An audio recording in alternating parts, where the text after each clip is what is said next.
Do I talk on the mic the whole time? I don't know. You have to eat the mic. I eat the mic. Okay, thank you guys. All right, first a massive apology for my delay. It was the worst time to have computer problems, and as a result, the video that's here makes it to Ottawa and then freezes, and then we'll carry on with a older version of the video.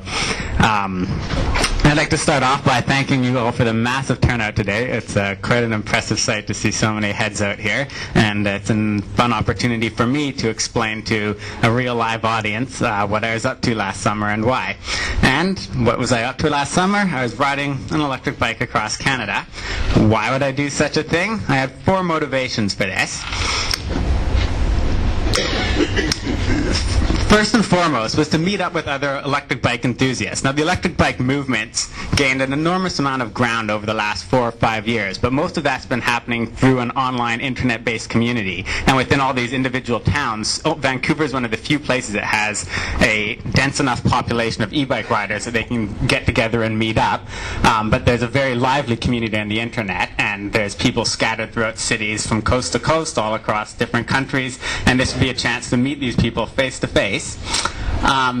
There's another thing which I was quite curious about, is to examine just the feasibility of touring by electric bicycle. I had in a previous time, a few years ago, done a bicycle touring trip in Europe without an electric motor and completely shot my knee on the 3rd day. Ended up pedaling with one leg for the remaining couple days and then took the trains for the rest of my trip.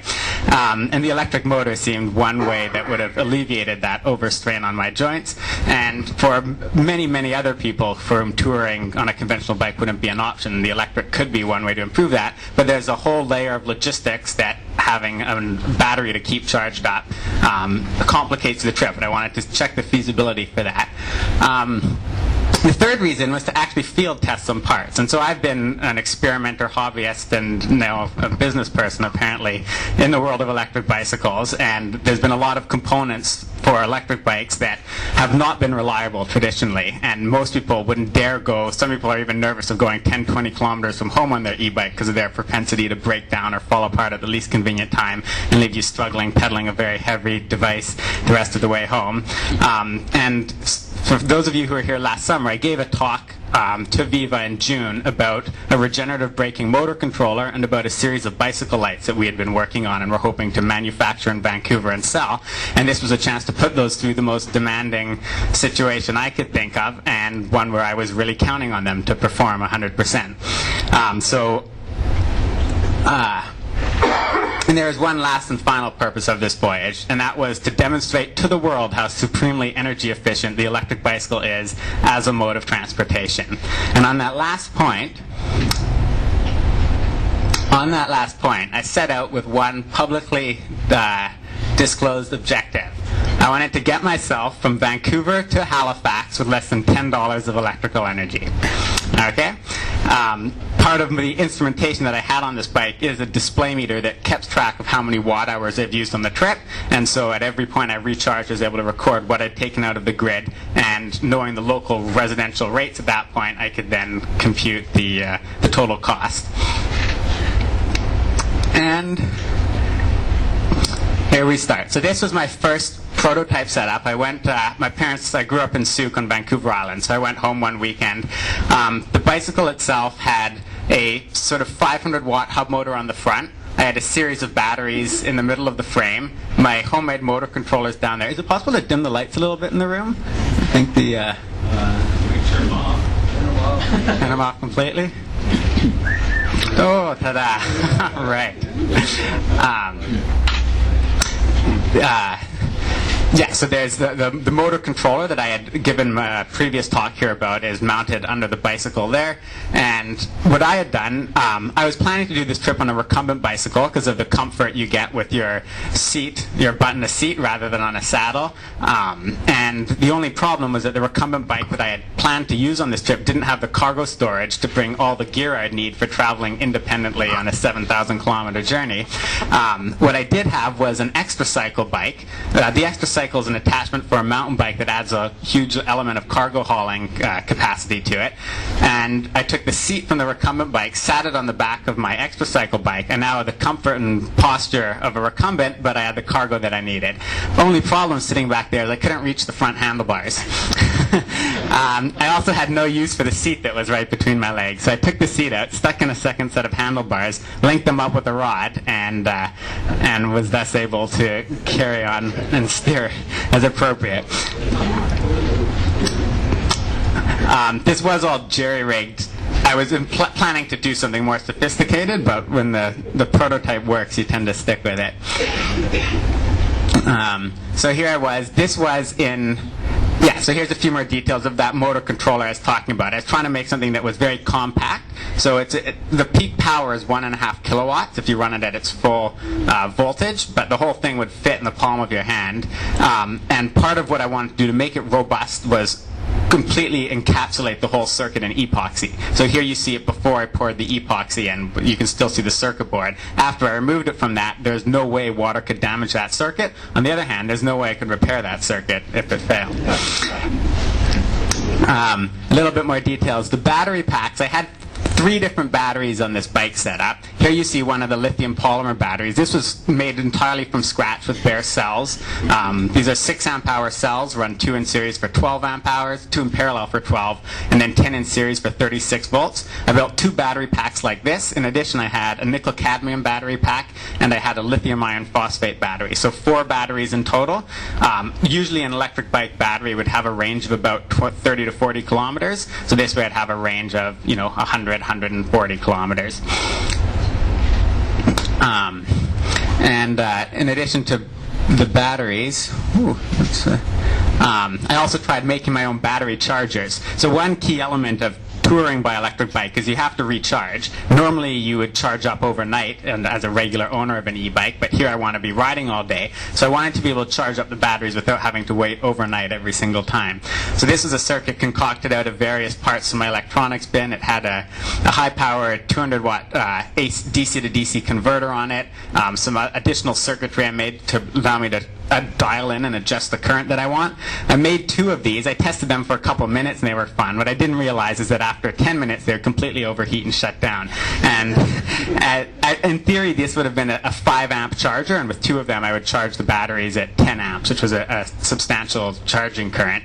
But it turns out that if I found the point where it wouldn't overheat and shut down, that occurred at about 1.5 amps, which made it all but useless. So I ended up just bringing along some cheap Chinese 2 amp battery chargers that did just as well.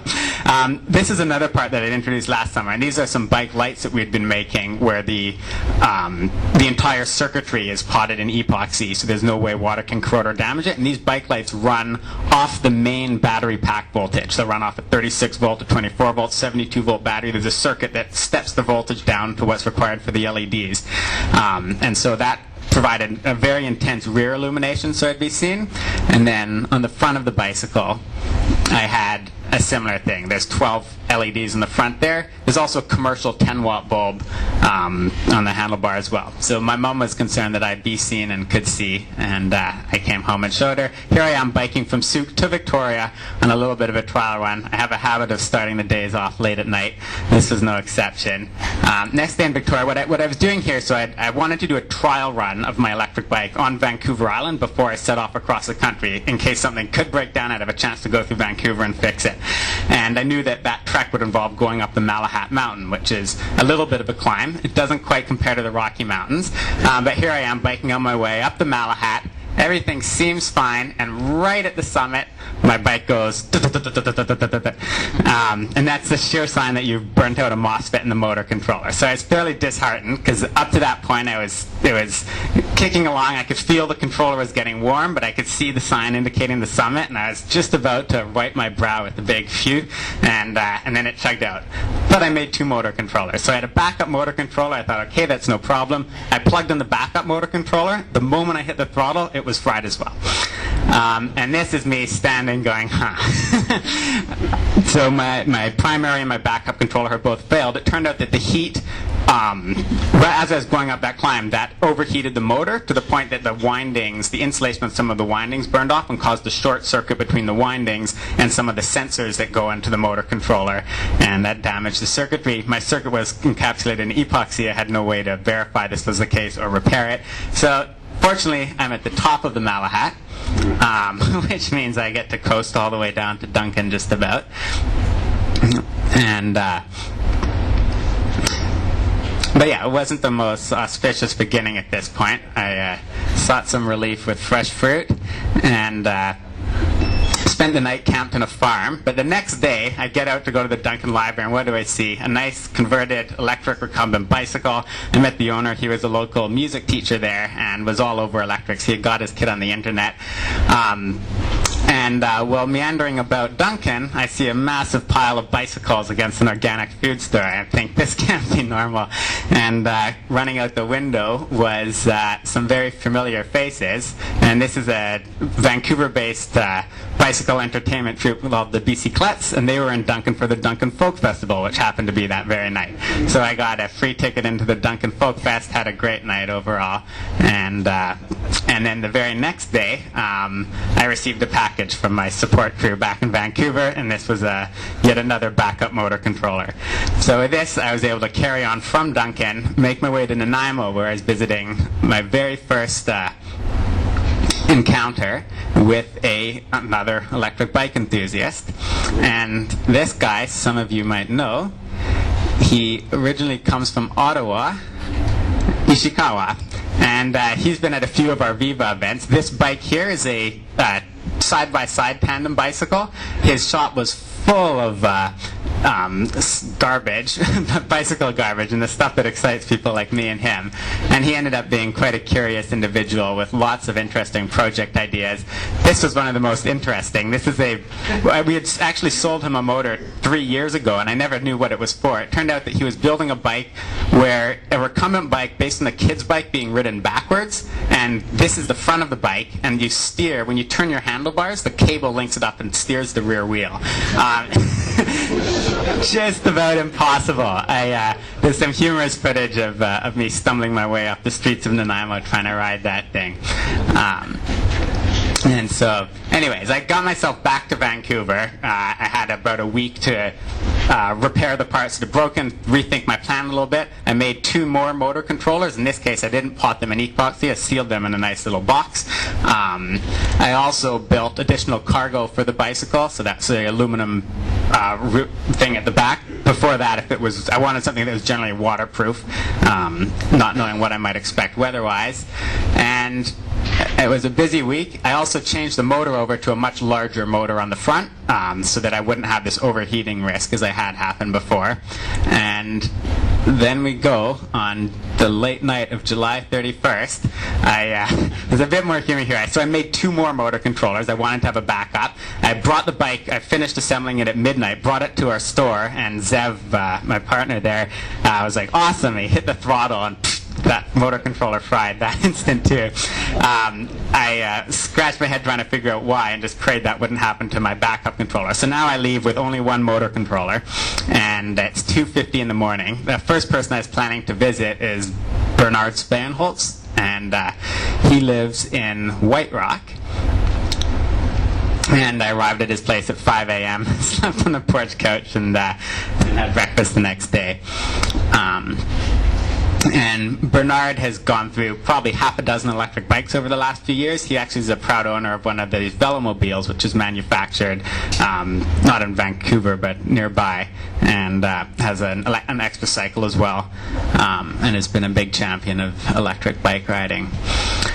And now I'm off for real. And what you see here is a photo once every minute from the handlebar of my bicycle. And riding through BC, it's pretty jerky. As we get further down on the prairies, there's a little bit more continuity with the landscape. So this is my first overnight guerrilla recharge experience. And part of touring by electric bike is you have to recharge. And I had no idea what it would be like, whether you'd be able to find charging stations when you needed them. Would you have to rigorously plan your route, or could you just kind of wing it? Once you go low, just keep your eye out for an outlet. So I arrived in Hope, and every building had outlets on the side, and I chose the gas station to fill up. This, as I arrived, there was nobody in the store. The station was shut down. I charged up, and myself, I just slept in a hammock outside a motel. So now we're on to the third day of the journey, riding up Manning Park, actually. Very beautiful space and a bit of an elevation. This I found quite interesting, and these pop up all across the country. You'd find a bike rack that just happened to have an outlet right beside it. You can't always count your luck like that. And yeah, this is up Allison Pass, which was a pretty big climb at the time. Then I arrive in Princeton. So this is sort of day 4 of the trip. I've gone 300 kilometers, and I've used all of 24 cents of my budget. And biking through the Okanagan. Okay, this is my first flat tire experience.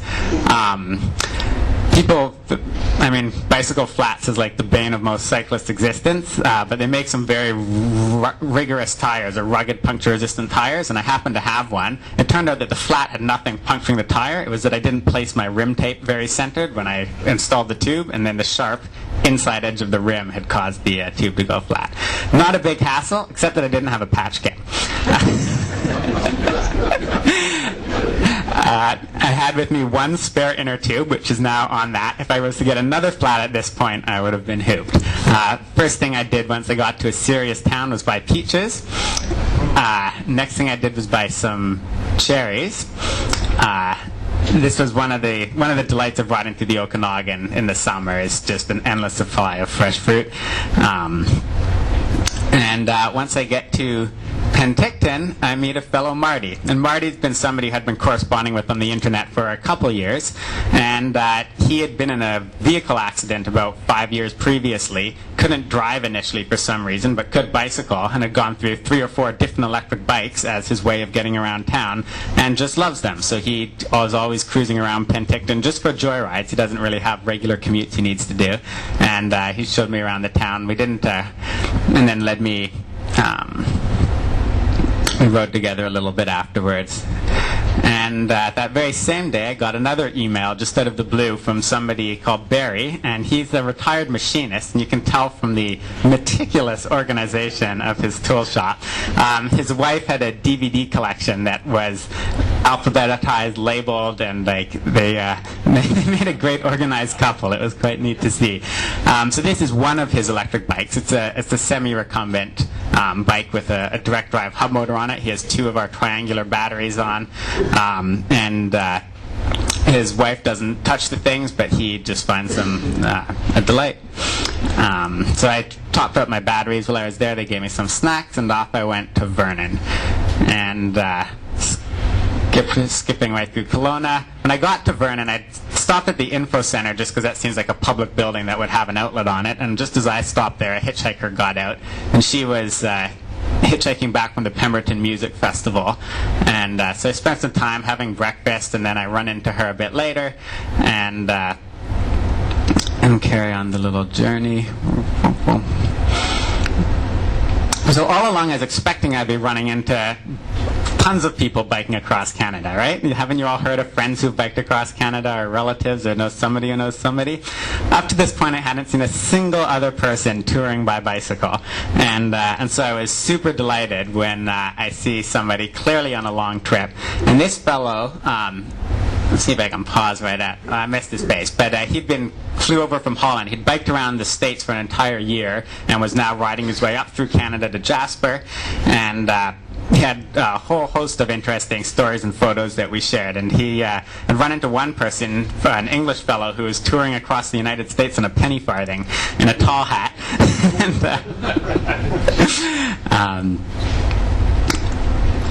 So at this point I'm in Sicamous. Now Sicamous was interesting. So this was, again, I went to an info center because it seemed that's where they're supposed to greet visitors to these towns.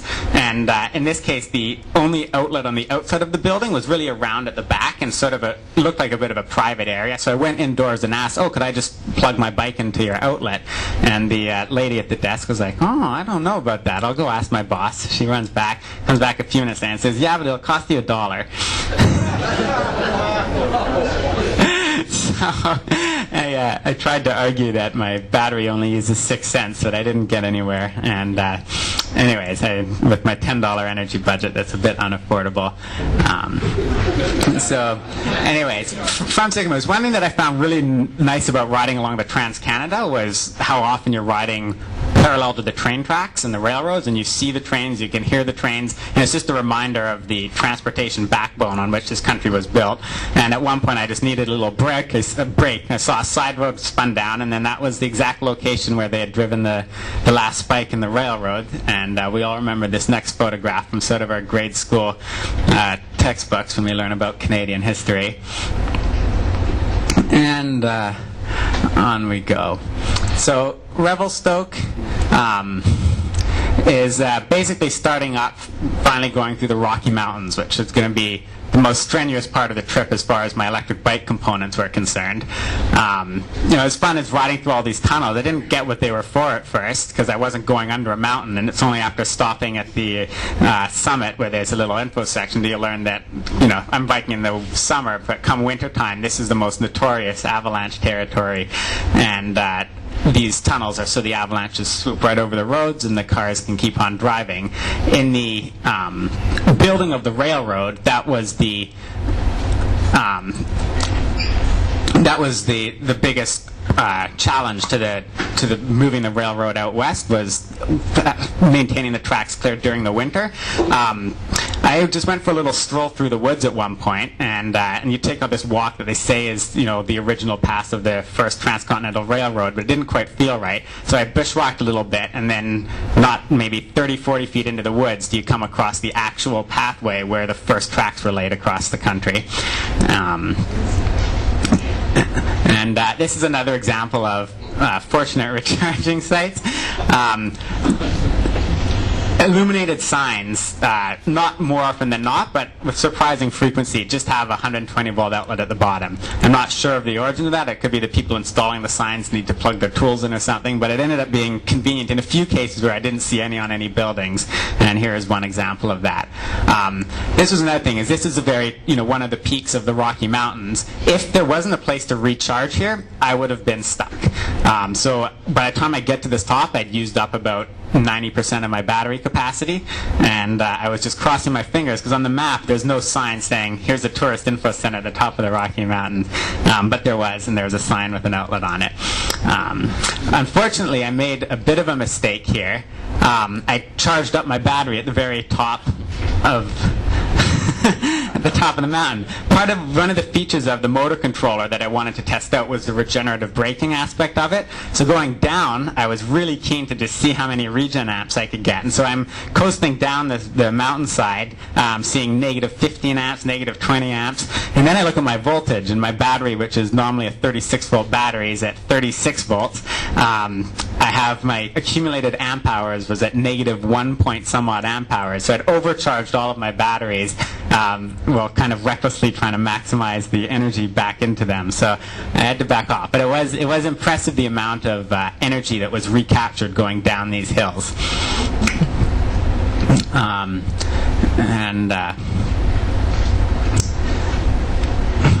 Going from here. So. Carry on. Does slow you down?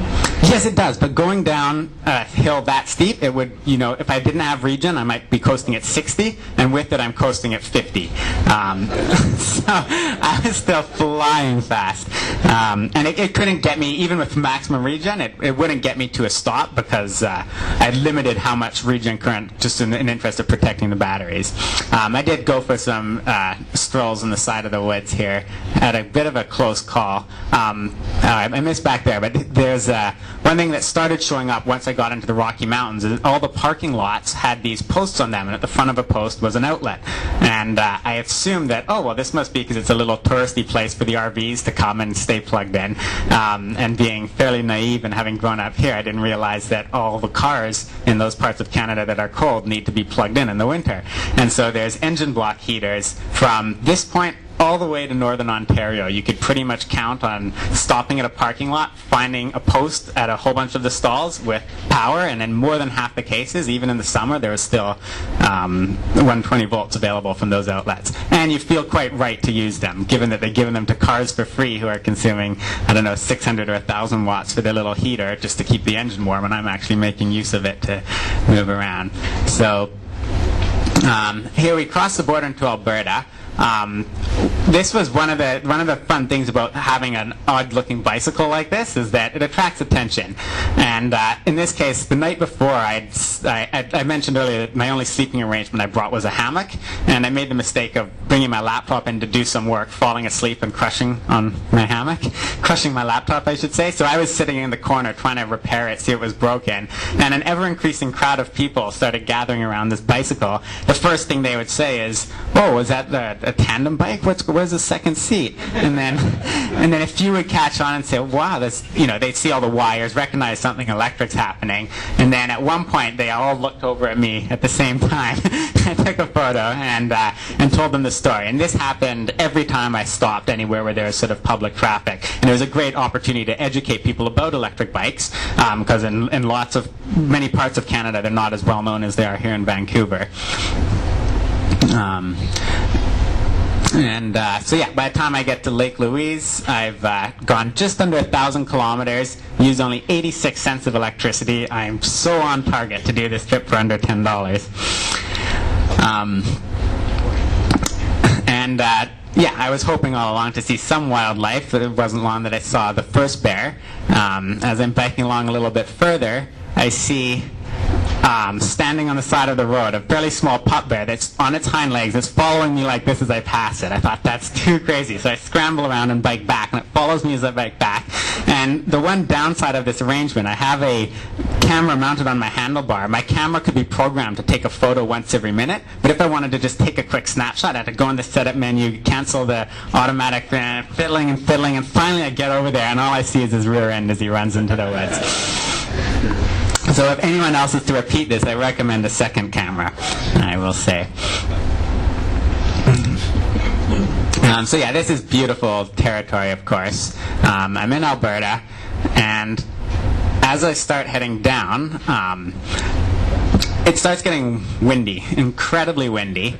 And what you don't see is I'm biking here. All around me, I'm seeing thunder flashes. Right above me, I'm seeing stars, and it's like there's just a little pocket zone of sky that's not downpouring in the midst of a storm, and I'm right in the center of it. But I'm nervous the whole time. And what you also don't see is that I'm coming down the mountains, and almost within a matter of an hour, it goes from being a treed landscape to a flat Alberta.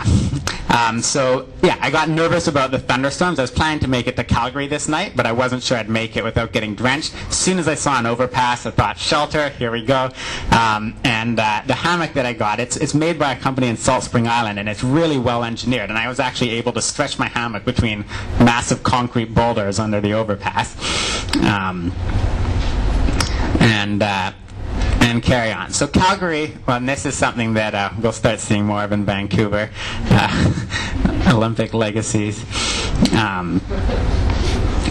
In Calgary, there was one key contact I wanted to visit, and that's Power in Motion. And they've been, like us, an internet-based electric bike retailer that also has a physical shop that deals with converting bikes to have electric assist. And Ken Chung bought the business from another fellow about 2 years ago, and has been a regular associate with us on several levels. So I was really keen to see what their operation was like. A little bit of a summary. So at this point, I've gone just over 1,000 kilometers. I'm up to $1.24 on my energy budget, and my energy usage, 12.2 watt hours per kilometer. My target was 12 watt hours per kilometer. And so before I set out, I said that's what I expected using. So it seemed at this point I was right on track. My estimates were bang on. And if I could keep that rate, I'd have no problem making it to Halifax for under $10. But once I do get into Alberta, the electricity rates start getting a bit higher.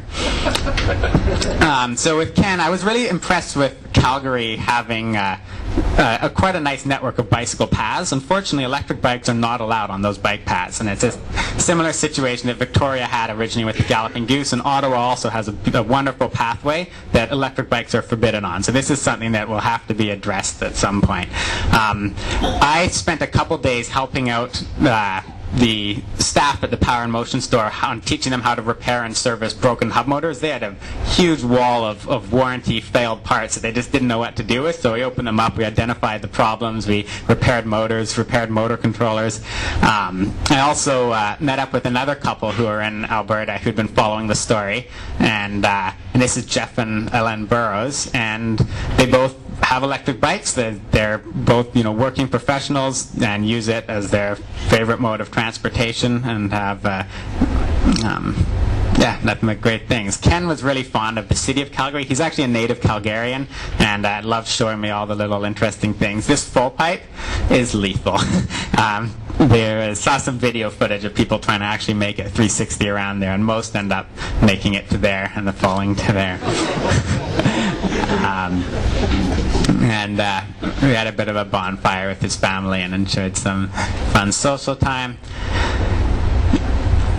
And off we go. So now I'm leaving Calgary. Now I'm on the Trans-Canada Highway. I didn't have any plan when I set out. I didn't have a route mapped out. And Ken had mentioned that there were some wind farms that were being built in southern Alberta that might be worth checking out. And given that a bit of this theme of this trip is energy consumption and energy usage, I thought what a great opportunity to see firsthand what Canada's doing in the area of renewable energy.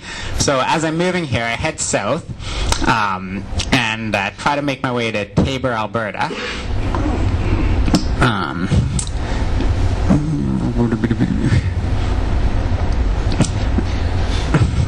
So I had the odd repair. So you can see right now, normally I have the display, my device monitoring the power usage on the handlebar.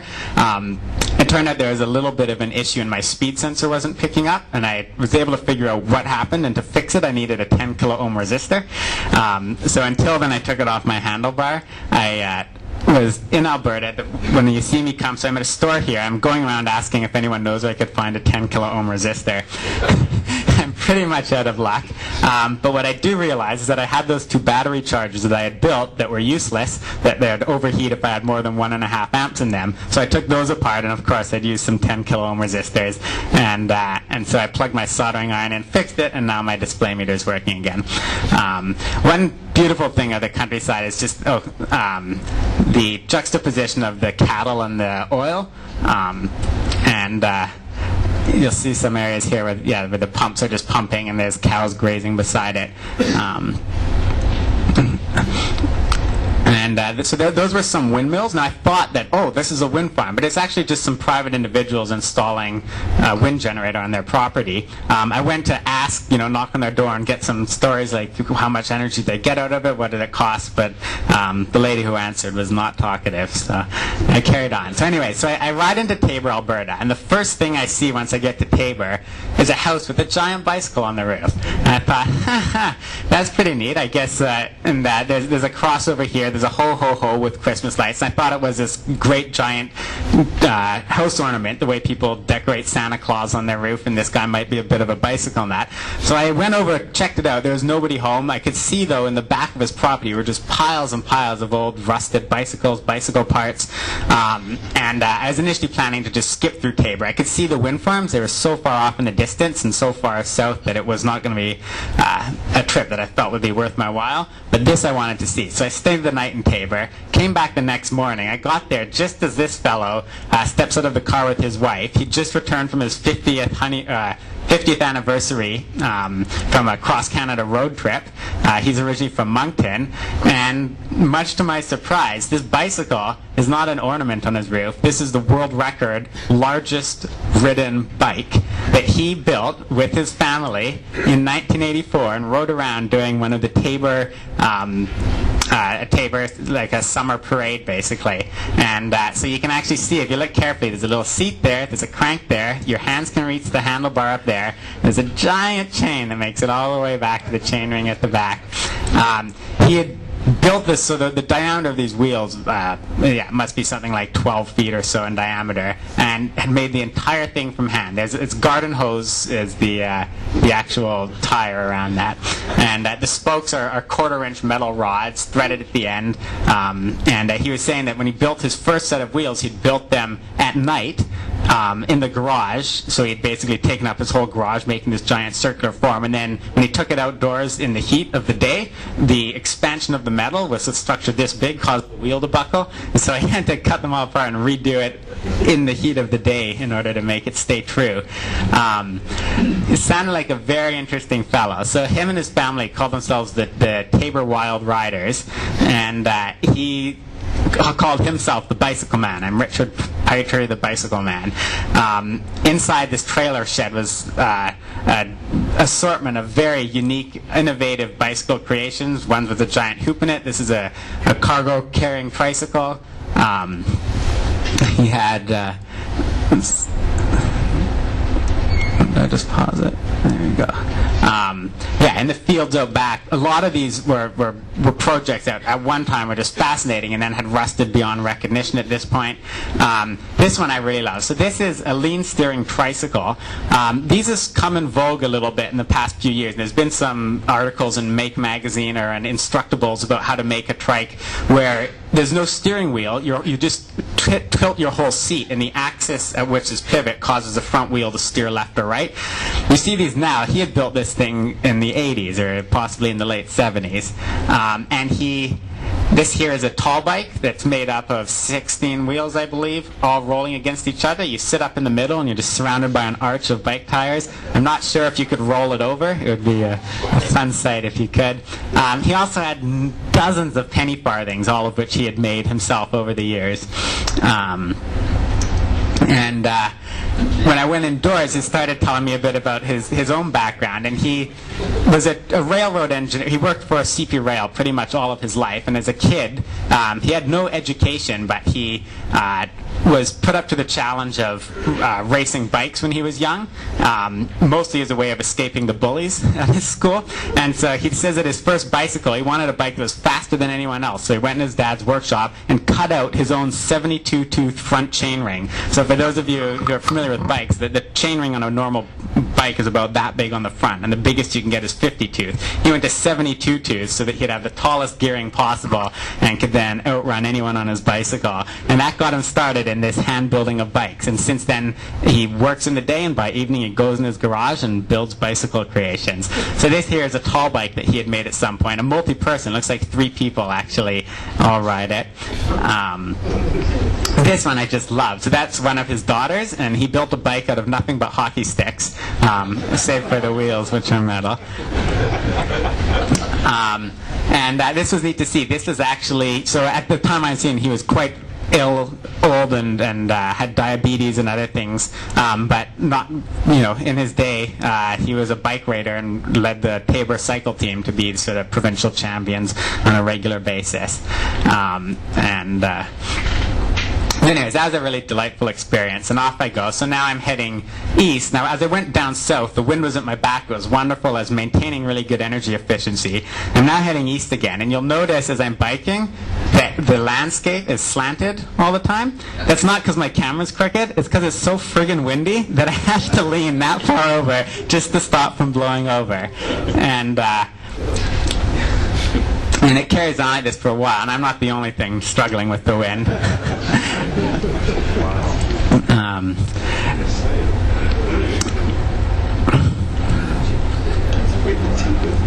And there were lots of, what's interesting is there's lots of small towns throughout the prairies that all have their own little museum. A lot of them private museums, from an old farmer who would just have his collection of tools and farm implements, and people would be interested in preserving their local history, and they were just, some of them were unattended. You would just walk and explore. Another thing is that riding through the prairies in the summer is that it's hot, and it's a good incentive to either leave really early in the morning or ride really late at night, and you can see what option I chose. So I'm coming into Saskatchewan. It's basically the middle of August right now. Here's another example of one of these small museums in the town of Eagle Valley. So I just poked my head in. It was just a one-room schoolroom, but I saw that there was some textbooks on the desk. I was like, oh, that's neat. I wonder what's in the textbook from the turn of the century. And there, sitting on the on the table, is a textbook with a caption, "What 1 kilowatt hour means." And to the farmer of 1930s Saskatchewan, 1 kilowatt hour grinds. What does that say? 100 pounds of grain.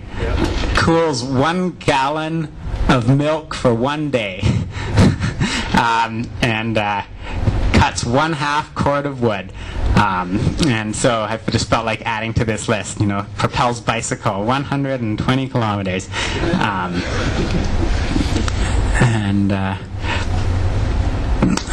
So now I'm in Saskatchewan riding along.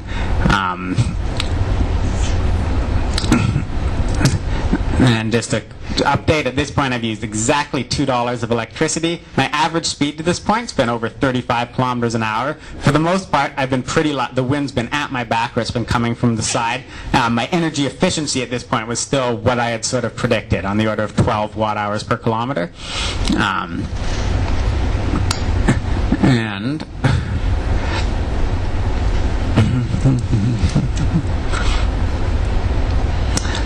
So, as I mentioned, it gets really hot. It gets so hot that usually I would bike the first 3 or 4 hours and I'd be exhausted physically, mostly not from the exertion of pedaling an electric bike. I was pedaling the whole time, but it's an electric bike. But just the heat would do me in. So I'd find a place in the shade to lay down and then plug my bike in the nearest building. And I just happened to have forgot to turn my camera off. Now this is fun. So on my way out of this little town, the town of Morris has a population of 300, and on my way out I see one restaurant that has an open sign, so I poke my head in, and it is sort of indistinguishable from a home. But inside, the lady there is struggling with their air conditioning unit, and I offered, I played around with some of the knobs and the settings, seemed to have fixed it. She was delighted, gave me a free piece of pie, and then I bought another, and then I had ice cream, and I ended up being much later departing than my schedule had planned. And now we get rolling for real. So this was something really interesting. As I'm biking along Saskatchewan, I start seeing what seems like mounds of snow off in the distance. And as I got closer, it was clear that it couldn't be snow, but it looked just like snow. And these were piles of salt.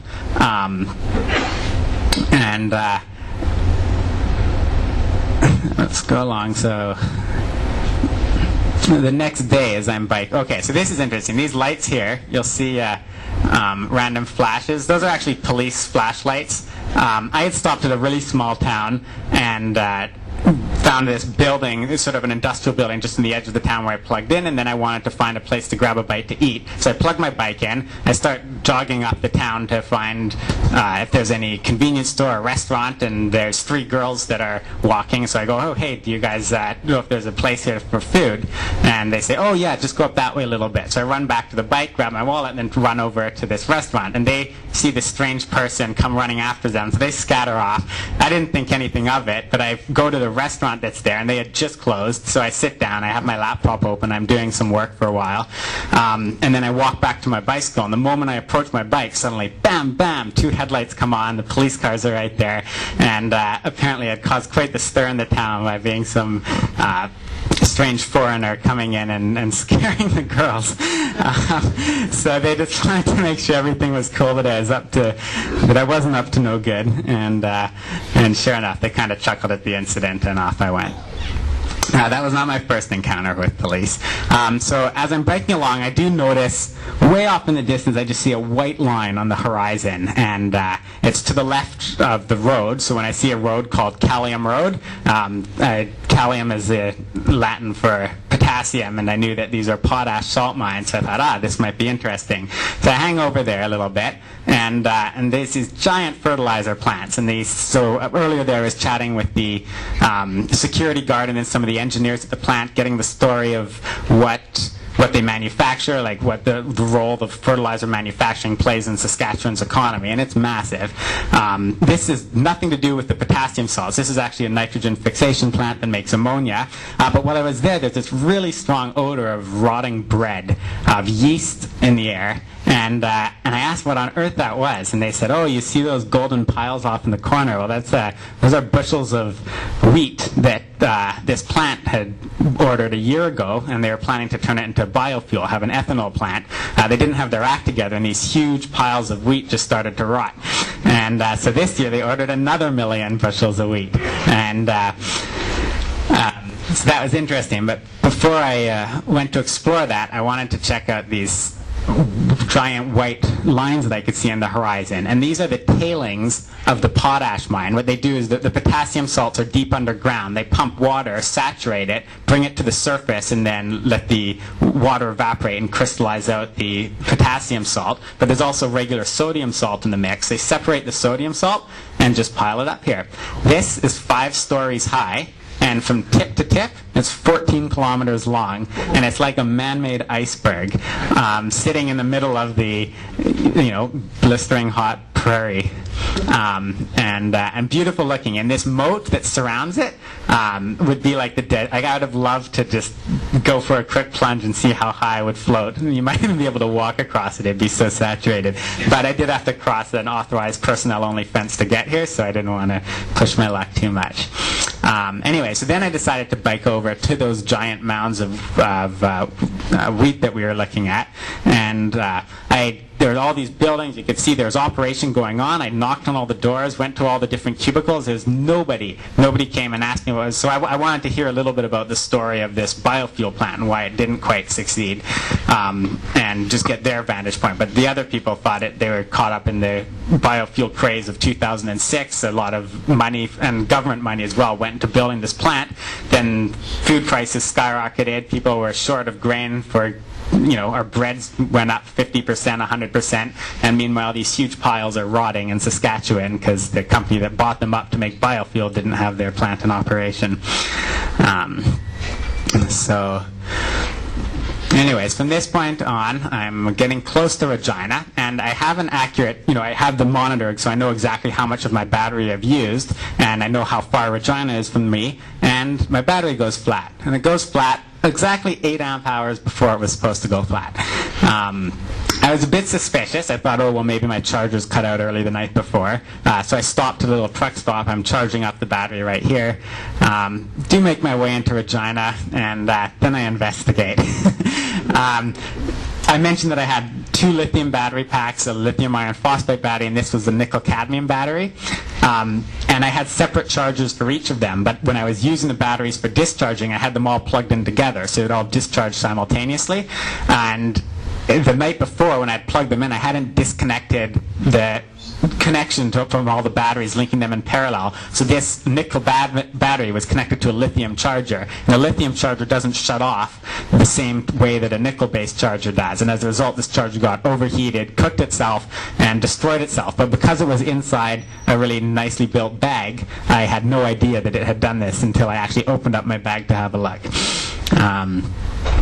So now I'm down 1 battery. Good thing I have 3 more, and make my way through Regina. Is this in Regina? Yeah, well, so now I'm actually in Indian Head. Indian Head turned out to be a really delightful little town. I knew nothing about little Indian Head when I got there. I was going to just bike right past it, but in the morning I decided I wanted to swing in for breakfast. So I'm looking for a place where I can get some eggs and hash browns, and as I'm biking down the one main street in Indian Head, a road crew come and wave and tell me to stop, and so I stop, and then they're like, okay, now you can come, and as I bike past, I look over and I see a mosque, and I think, and I look more closely, and then there's our little mosque on the prairie as they're filming season 3 for the CBC show. And then so I do find it a great place for breakfast, and I'm not 3 or 4 minutes out of Indian Head when I see a grain elevator. Now I haven't stopped and shown photos of the grain elevators, but all across the prairies you see these very repetitive buildings of a similar style every 8 or 10 kilometers or so. And I had no idea what they were. All I knew is they were called grain elevators. I didn't even know why it would be called a grain elevator. And this one, the ramp led into it, and the door was wide open. I was delighted. So I biked up the ramp, and who do I see? Inside it, oops, well, there's no back button. But there's a fellow in there who's been operating grain elevators all of his life, and he was doing an audit of this particular elevator. And the grain elevator is just where the farmers drop their grain off. The elevator stores it until they have enough to fill a train car, and then the train cars come by and they get loaded in the train car. So internally, there's these big square buildings, but there's a whole bunch of different chambers, and they have a chalkboard, and then scrawled in white chalk is what's inside each of those chambers. And then if a farmer comes by with a load of delivery, well, they'll align the thing so that it gets dumped into the appropriate chamber to match that grain. And then when a train car comes later, they'll unload it into the train, but the farmer gets paid when they drop it off at the elevator. What's fascinating about it is that the entire building was mechanical. So when they wanted to control which chute gets dropped into the train, there's these huge wooden levers, and the elevator operator just moves the lever that pushes a bar, opens a gate, and then the grain goes tumbling out of a chute. When the farmer wants to drop his load off, he drives up the ramp.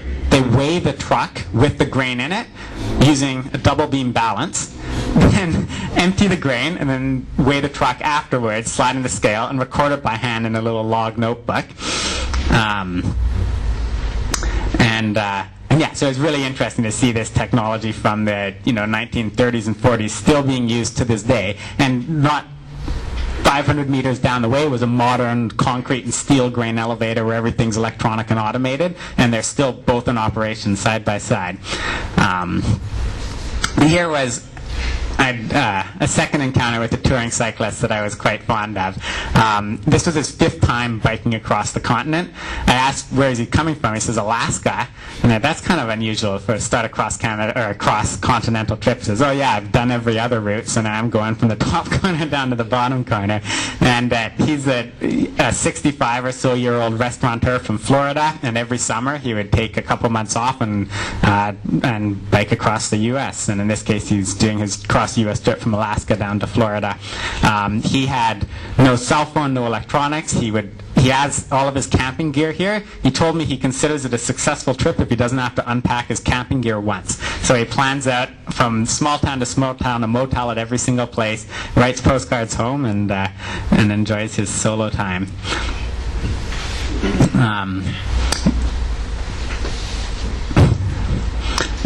So Saskatchewan's a big province. There's an interesting, so now watch that video carefully. If you just looked at that, you see how the camera is sinking down, down, down, down, down, down, down? That's what happened. So I stopped over at a small town. It's roasting hot in the middle of the day. I plug my bike into charge. First thing I do is look for shade so that I can get out of the heat. And my poor bicycle is sitting here in the full heat. The pavement's so hot that it can't even handle the weight of my bike kickstand, and it just sinks its way in, nearly to the point of falling over. Yeah, and hence the reason why I'm biking at night so frequently here.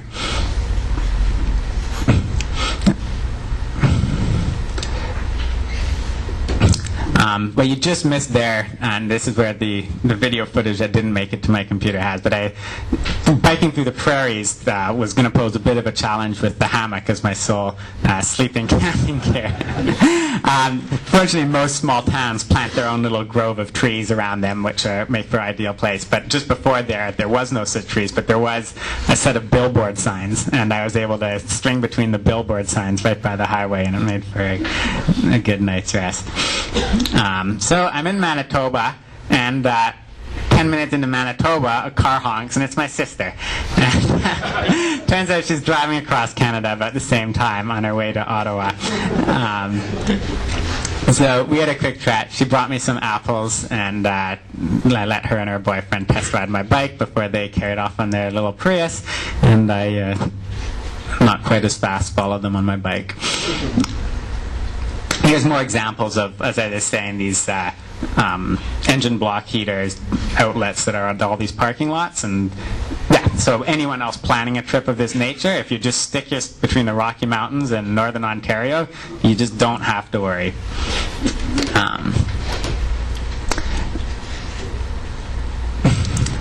So I've been speeding the footage up when I'm just biking at night because it's a bit less interesting. But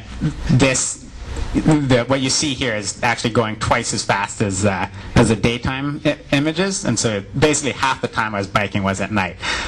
So my battery got ruined in Winnipeg. I called my support crew and tried for another favor, and in this case they shipped a lithium battery to replace the burnt out nickel cadmium. So now I'm back to being able to do the full range that I had originally, and I don't have to stop to charge up quite as frequent. So there's another nap. And this was interesting. So there's always people putting memorials on the road when cyclists or people die in car accidents, and I thought I had heard in the news that there were 2 cyclists who had recently been killed on the roads in Manitoba, and I've been warned quite strongly that Manitoba has horrendous biking conditions, and that is true. Most of the time the yellow line is painted right on the white line for the edge of the road is right on the curbs, or is right where the pavement turns into gravel is where the line is painted, so there's no shoulder whatsoever. So I thought this was the 2 cyclists who had been injured, but it was actually even more grim. That was Timothy, who was on the Greyhound bus just before Portage La Prairie. Oh, man. On as we go, and this was my first real encounter of rain. I'd made it all the way to the middle of Manitoba, and I just had beautiful weather. And I put the poncho on, and of course it covered my camera. So I'm heading now into I'm actually in Portage La Prairie. I don't know why I left my camera running here, but there's a really delightful lady at the restaurant where I went in, and once she asked what I was doing in this place, I explained my trip, and she was so interested to hear all about it. She gave me my meal for free, gave me some extra drinks, and let me stay way past the closing time for my battery to charge up. Now that rain had some consequence on my system. 2 of the battery chargers stopped working because they got wet inside, so I only had 2 chargers left, and as a result, normally it would take 3.5 hours to charge up my bike. It now took 6 hours. So I was scheduled this day to meet somebody in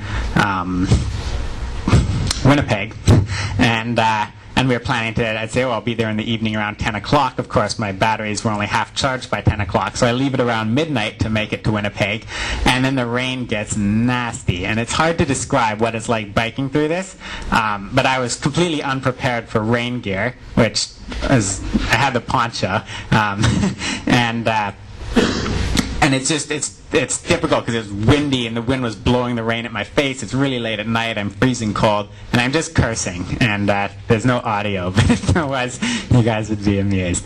And my battery barely makes it to Winnipeg in this weather, but thankfully, waiting for me and at a convenient location is Edwin, and he at 3 in the morning came out to meet me in the middle of downtown Winnipeg with his minivan to take me from there to his place, let me sleep in a real bed, sleep for a full 8 hours. Actually, I think I slept for 12 hours my first night there, and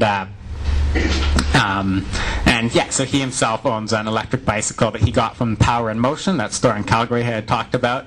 He's a bus mechanic and just takes interest in things mechanical, and has taken quite to liking electric bicycles. So in Winnipeg, I've been on the road 22 days, just over 3 weeks. I've gone 2,700 kilometers, used $3.13, and my average speed has dropped a little bit now because I've been facing more headwinds and just miserable weather that you don't go as fast in. So Edwin takes me a little bit around Winnipeg. On my way out of town, I see the Royal Canadian Mint. I'm biking, and then there's a sign, and I love it when you have little things like this, but that's the exact longitudinal center of Canada, right down to the degree, the second, the arc second, I don't know how they measure it. So this was a bit of an important milestone, I suppose. And onwards we go. So now you start seeing trees. The trees come back much more slowly than they disappeared, but it doesn't take too long before you're suddenly in the northern shield. So at this point, this was the first time, see the sun there? You haven't seen the sun anywhere at this point, because the sun rises in the east, and when the sun rises, it's early in the morning, and I'm asleep, and then when I start biking, the sun is already setting on the west. The reason I'm biking early in the morning is because it is so friggin' cold, I could not sleep for the life of me. So as soon as there's an opportunity to slip out of my hammock, shivering, I got in my gear, and I just left off just to pedal to stay warm.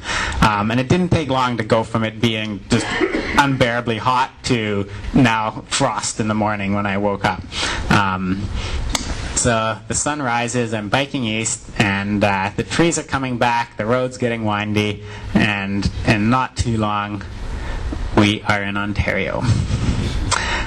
So I said Saskatchewan was big. I'd been warned that Ontario is really, really, really big, and this was the case. Not only is it big, it's also pretty sparsely populated. So for much of this, the footage goes through at a much higher hyperspeed rate, 24 frames per second. I'm zipping along at night.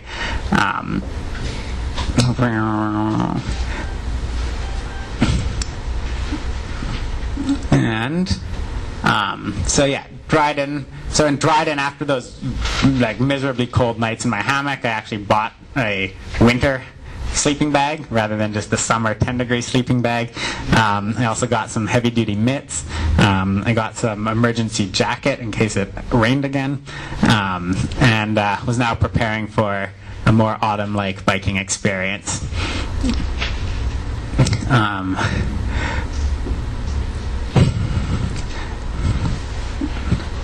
So one thing, so there you just saw, briefly you saw the snippet of a bicycle there. That was a couple who were biking from Winnipeg to Montreal just to move.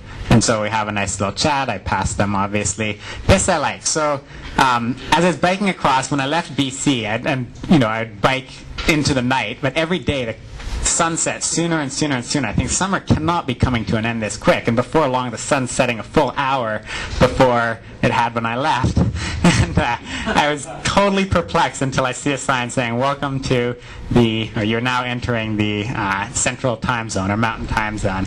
And right, of course. And when you cross borders and provincial boundaries, that's neat, but it's kind of a man-made thing. But to actually realize that you're biking along the curvature of the earth so much that the sun's setting at a different time of the day really drives home just the distance that you're covering here. So this was the third time zone that I had now crossed into, and so I thought it was worth taking a photo of. So I'm biking along through northern Ontario, and things are just going merrily until suddenly, thunk, thunk, thunk, thunk, thunk. Now, it's not the that happens when the motor controller fails. This was the spokes breaking on my bicycle wheel, my wheel going out of true and smacking the side of my frame because it's so wobbly. This happened while I'm biking. I'm in the middle of nowhere, and it's in the middle of the night, and I really have no recourse but to push the bike on the side of the road, find a place to stretch my hammock, and call it a night. So I stretch my hammock. When I wake up, I hear this kind of revving, rumbling sound. I can see through the mesh, and there's just a train idling there. I thought that was a little bit curious, and out come two little men from the train, hop on down, check in to see if everything's going all right. They have a look at my bicycle rig, throw me some bottles of water, and then head off on their way. My bicycle, meanwhile, is not looking so good. So there's a total of 5 spokes that are broken on there.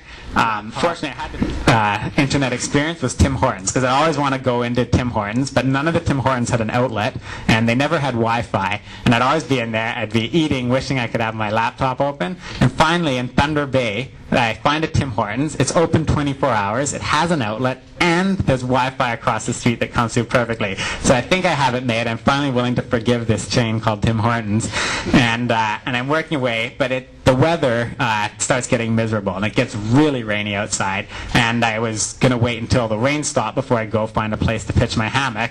As I'm waiting, I'm getting tired, and I start dozing off inside Tim Hortons.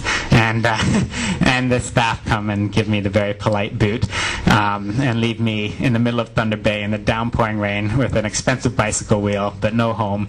And so I start walking around to motel. Every single one has no vacancy.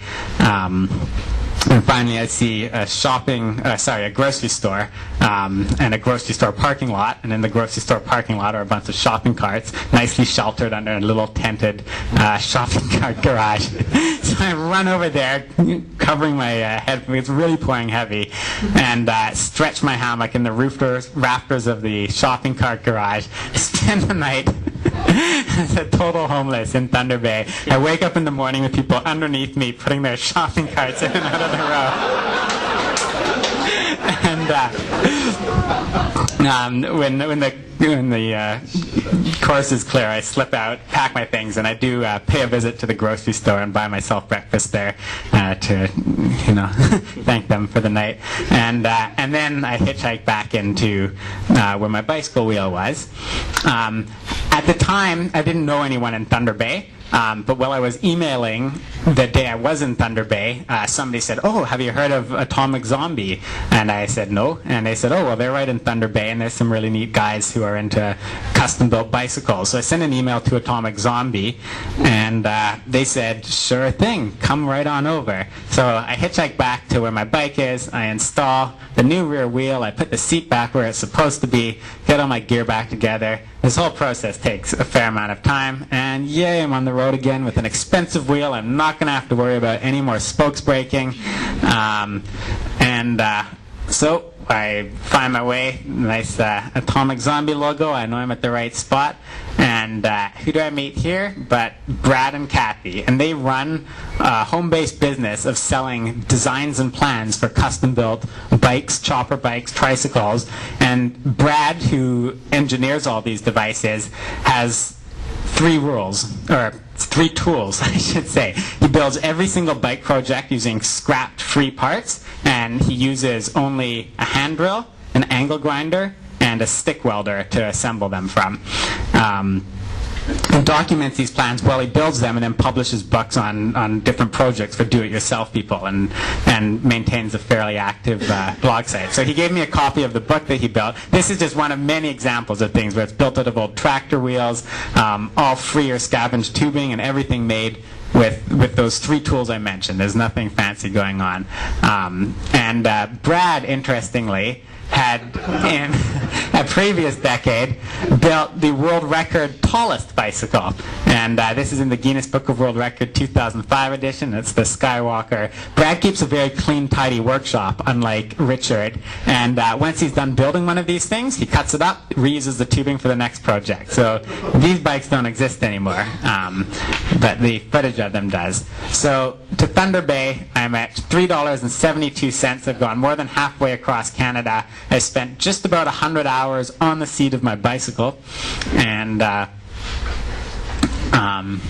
things seem to be going well. So we ride together. It's a beautiful day out, and within 20 minutes, it's a miserable day out. My poncho's up again. I'm seeking refuge at a hostel and biking along. Now, the one thing I didn't mention is I won't mention it. So so we're still now Northern Ontario. Now, I didn't have much of a plan. I thought I would just follow the Trans-Canada Highway, but people advised me that as you start getting to Sudbury and then heading down to Toronto, it's not a nice road for biking. In fact, bikes might not even be allowed. So a lot of the people on these online forums were suggesting different routes, telling, "Oh, come visit me," and there's a suggestion to head south, not too far past Thunder Bay, on to the Tobram or Bruce's Peninsula, which comes up one of the Great Lakes. Anyways, I mentioned before that there's that other cyclist. So this is the pair that were biking to Montreal. Since I had to spend the day over in Thunder Bay, they caught up with me and passed me, and then I got to pass them again. And they never caught up after that. So what I mentioned that you can't see, that there's some things that these photographs don't capture, and one of them is the winds. And riding over by Lake Superior, it's like the highway basically felt like a wind tunnel, and the wind was blowing straight into my face the whole way, and it was guiding. It was never blowing at you from sideways. As you turn left, you turn right, the wind would always follow you front on, and it was miserable. And the worst thing about it, if you've biked with a helmet on, is that there's this constant noise and sound of the whooshing air, and you can't even hear yourself think. And I didn't have earphones. I wasn't listening to music, and there were times it was just driving me a bit mad, and I just scream as I'm biking, like, shut up, wind. And the other thing is, with the electric motor is great, because if you don't have an electric motor and you hit a headwind, you slow to a walking speed. And people who've bicycle toured or just ridden your bike into a huge headwind know what that feeling is like. It's like you're slogging through molasses, you're doing all this work, and you have nothing to show for it except a pitiful speed and no distance covered. So with my e-bike, I'm still going 30 kilometers an hour. I can't complain, but I know I could be doing 40 kilometers an hour. I know I could be using less energy, and it still feels slow and wasteful of my energy. There's also lots of up and down hills. This was kind of fun. As I'm biking up and down these hills, I find a cyclist coming up the other way, and he has I suppose a bicycle tour. There's no towns anywhere, and there's 2 grocery bags hanging off his handlebar, and he's biking from Toronto to Thunder Bay. And he doesn't have a home. He has in his bags more garbage bags that he bundles up with hay and leaves to sleep in, and was just a free person making his way across an expansive Canada. He didn't seem to have any food with him, so I gave a handful of my granola bars and other things, but just a fairly delightful man. Yeah, so one thing that I really longed for biking across the prairies was a place to go swimming. So when you're in the blistering heat, it's summer outside, you're sweaty and you have no place to shower, all you long for is a body of water to jump in, to clean off, to cool down. Where I finally get to a place in Canada full of lakes, it's no longer so hot. But that didn't stop my urge to swim. So there'll be pretty much every day I would find one of the small lakes in northern Ontario and go for a cleansing, refreshing splash in the water. You'll see that here. And there we go.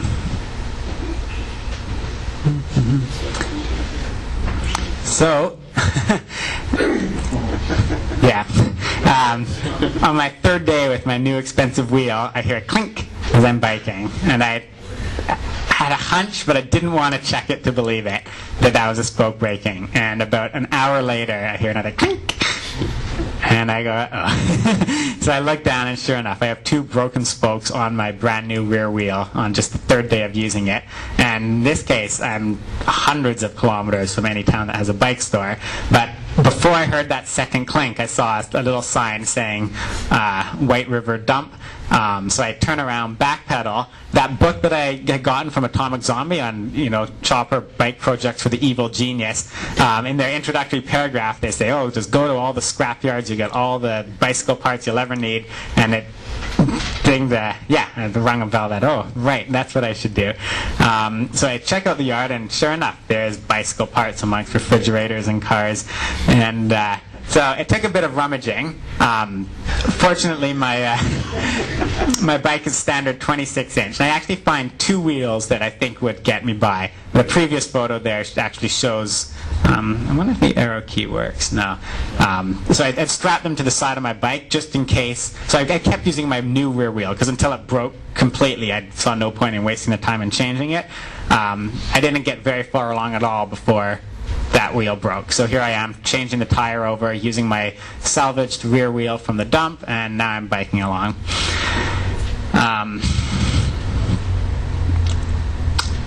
This was so in Northern Ontario. There's lots of just summer resort, not resorts, kind of the long word, but just cabins that families can go to rent and just have their sort of summer vacation cottage experience. And a lot of them were out of business and sold out, and were just kind of ghost cottages. This one wasn't, and so I was there having breakfast.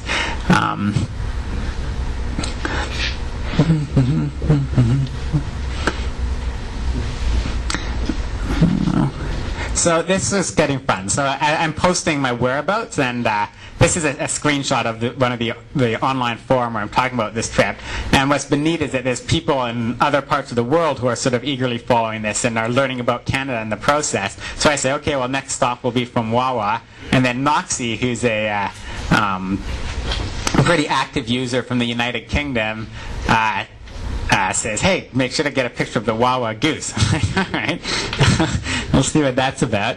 And so I bike along to Wawa, and what do I find? Giant goose. I arrived there pretty exhausted, but when you saw me there, jump to the top and fall down. I was trying to get up and pose with the goose. I just didn't have the energy. I was struggling, and I was just embarrassed as other people watched me with my feet trying to get up onto the pedestal there. So that's as far as I got, but Knox was impressed.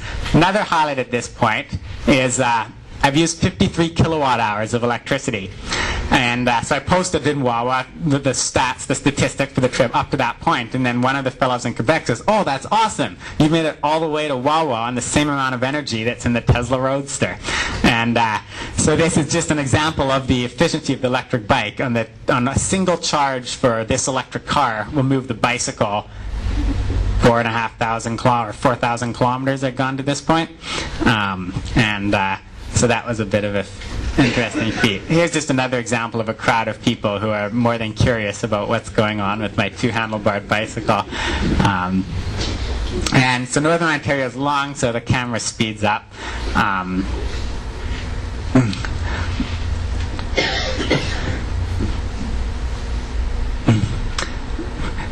So this little thing down here, I was at a truck stop, and there's this poor, sad-looking bunny rabbit. I think it's a bunny rabbit. No, it's a teddy bear. It's a white and pink teddy bear. And I had this post, if you're wondering what that is, when I left on my trip, I built my own tripod that was mounted to the front handlebar, and so I'd screw my camera onto that. The problem was that it was such a long cantilever tripod that every time I hit a bounce, the camera would shake, so the pictures are really blurry. And then when I was in Calgary, the shop there actually had a handlebar mount for cameras as a product rather than as a homemade thing that's not nearly as bouncy. But I left the original tripod on there, but it looked a bit unusual, so I thought it'd be fun to have at least something more entertaining than a post and a bolt. But every time I put this bunny rabbit or the teddy bear up to the top, he'd slide back down again. And I was there for a little bit camera shy.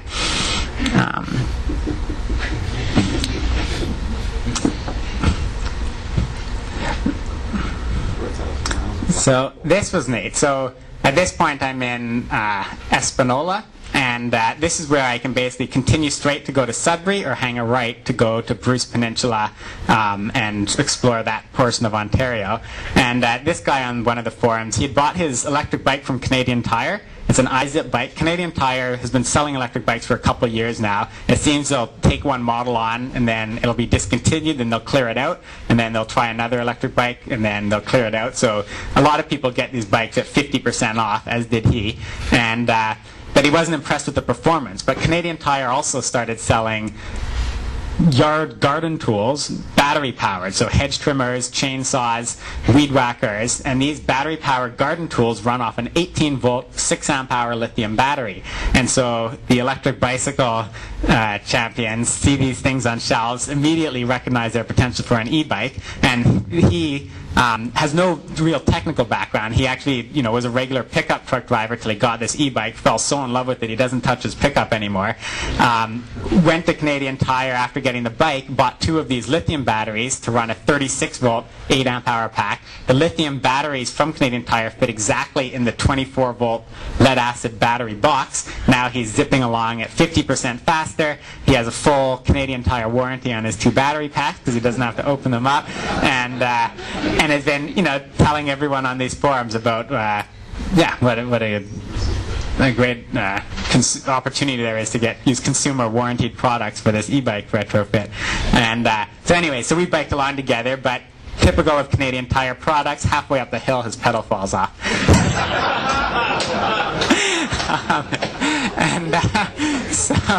So he holds the pedal in his hand, moves his feet up front, and then just motors his way home. But they do honor the warranty, so he took it back to Canadian Tire, gets that fixed, and what can I say? So now I'm heading south, and the south, I need to catch a ferry, and it's pretty tight going. And here I am on the ferry, going to Bruce Peninsula, and I just phoned home. So one of the attractions for going this route, aside from it not being on one of the major 400 series highways in Ontario, is that you're going through a really neat rural landscape that doesn't feel like anything. It felt completely European, actually. And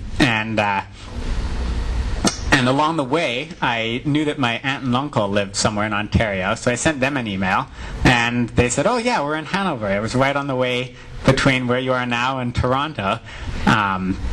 So the next significant stop was just to visit some relatives who I hadn't seen in over probably 15 years at this point.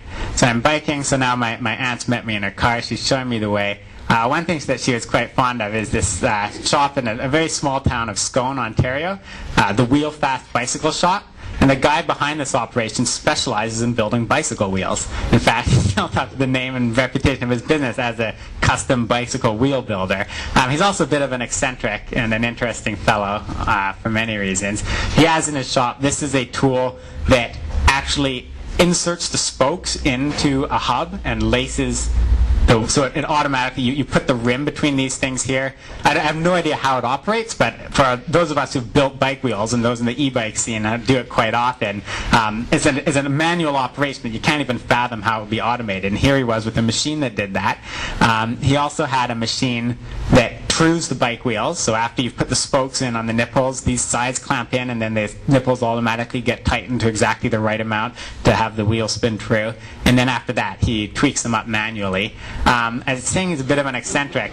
In Ontario, in this part of Ontario, all the lands are rural agricultural land, and everyone has farms, and whether it's cattle or sheep or something. And between the properties, in order to, rather than having each person build their own fence, so you double up on the fences, the bylaws state that you're responsible for, say, the north and the east fence. And then if everyone does the north and the east fence, then all the neighbors' fences will be done as well. So the neighbor to this bicycle, the Wheel Fast Bike Shop, was complaining that there wasn't a good enough fence to keep his sheep in, and so the Wheel Fast guy kept getting these notices that he has to build a fence. He has to build a fence. So what does he do? He gets hundreds and hundreds of bicycles, piles them up, and builds a 10-foot high fence around his entire property from old bikes. So here I am in Hanover. So this was my aunt and uncle, and to my total surprise, they both owned e-bikes. And you'd think I would have known this. Even more interesting is that they purchased these bikes from here in Vancouver, from Voltage Electric, Christian McKenzie, who used to be an active Viva member and was one of the early shops in Vancouver to supply electrics. And well, sure enough. So, yes. And yeah, my aunt's a bit of an eccentric too, and she'd picked up this rickshaw at a garage sale and just could not resist, and is into restoring any old antiquity that she can find. So we talked a bit about electrifying that, but I think restoring it should come first. So yeah, again, going through this very almost pastoral land in Ontario, and there's lots of local farm products are grown here and also sold here. And my aunt, like, her whole kitchen was stocked with stuff from the farmer's market. And and yeah, the communities there seem very self-reliant. So anyways, from Hanover, my next stop was in Guelph, Ontario, and I was here to visit Jeff Harris. Now, Jeff had actually been a customer of ours for some time, and a bit of a difficult customer. The first time we shipped him a motor, within a matter of weeks, he was emailing us or phoning us back saying that the spokes were breaking, this was having an issue. So we had his wheels, we sent some really strong Skookum spokes he took to a bike shop to get it built up. Well, the reason the spokes were breaking is because Jeff is legally blind. He is unable to drive a car. He could see fine, but just 3 or 4 years ago grew this condition. And so when he rides his bike, he rides way on the curb and he can't see the potholes, so he just barrels right through them. And with a big guy like that, it makes short work of regular bicycle wheels. We had no idea of this in our communication with him, that he was actually couldn't see the roadway in that manner, and that also explained why he was always so resistant to send us emails, and we would always insist on phoning, and we're like, oh, well, just email the details, it'll be easier that way, you don't have to, we can deal with it when the time's convenient. But for him to write an email, we went into his living room, and his computer screen is not as big as one of these windows, but it gets close, and every character is the size of your hand, and he could see maybe 3 words in front of him, and so he'd read the email like this, and then go in and then punch the keys in the reply, and was able to cope this way and communicate with us in spite of it all. In any case, for him, the electric bike was just a savior. He has no ability to drive a car. Without it, he has no freedom. He has to get chauffeurs to drive him around everywhere.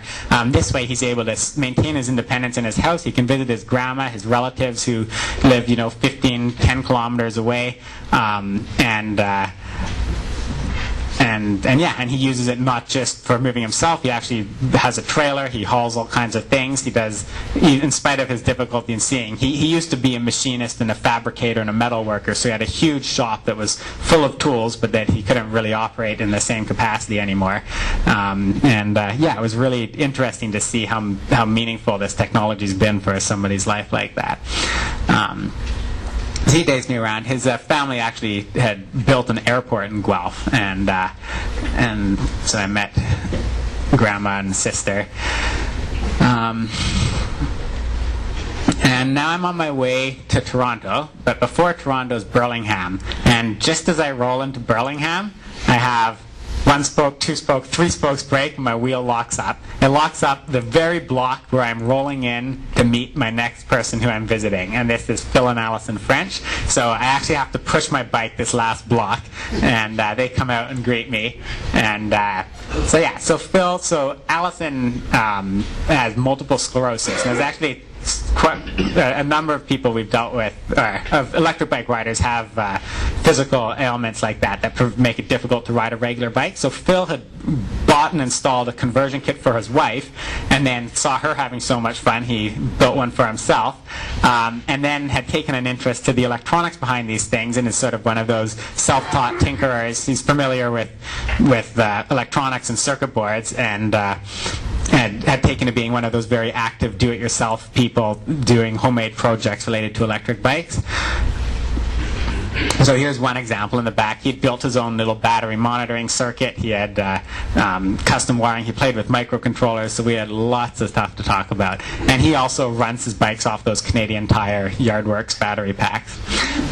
So this is not the greatest shot, but it was an opportunity. So he just took a photo showing the coordination that was going on, as far as I'm now entering sort of the climax of this trip. I've been through these huge expanses of Canada where I can see another e-bike rider every 2 or 3 days. Suddenly I'm hitting Toronto, Ontario, Quebec, Montreal. There's dozens of people who've been now following this thread, who want to visit, who want to meet up, and so there's going to have to be some effort to coordinate that in order to sort of maximize the number of people who I get to see.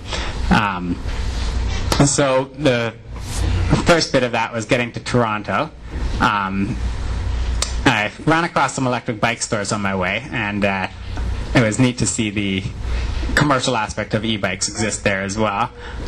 In Toronto, several of the people there, a lot of them who had never actually met and hung out together, coordinated a barbecue for electric people, a little meet and greet occasion. So we met up at a park and had a good chat, burgers, barbecues, and everyone had very interesting, innovative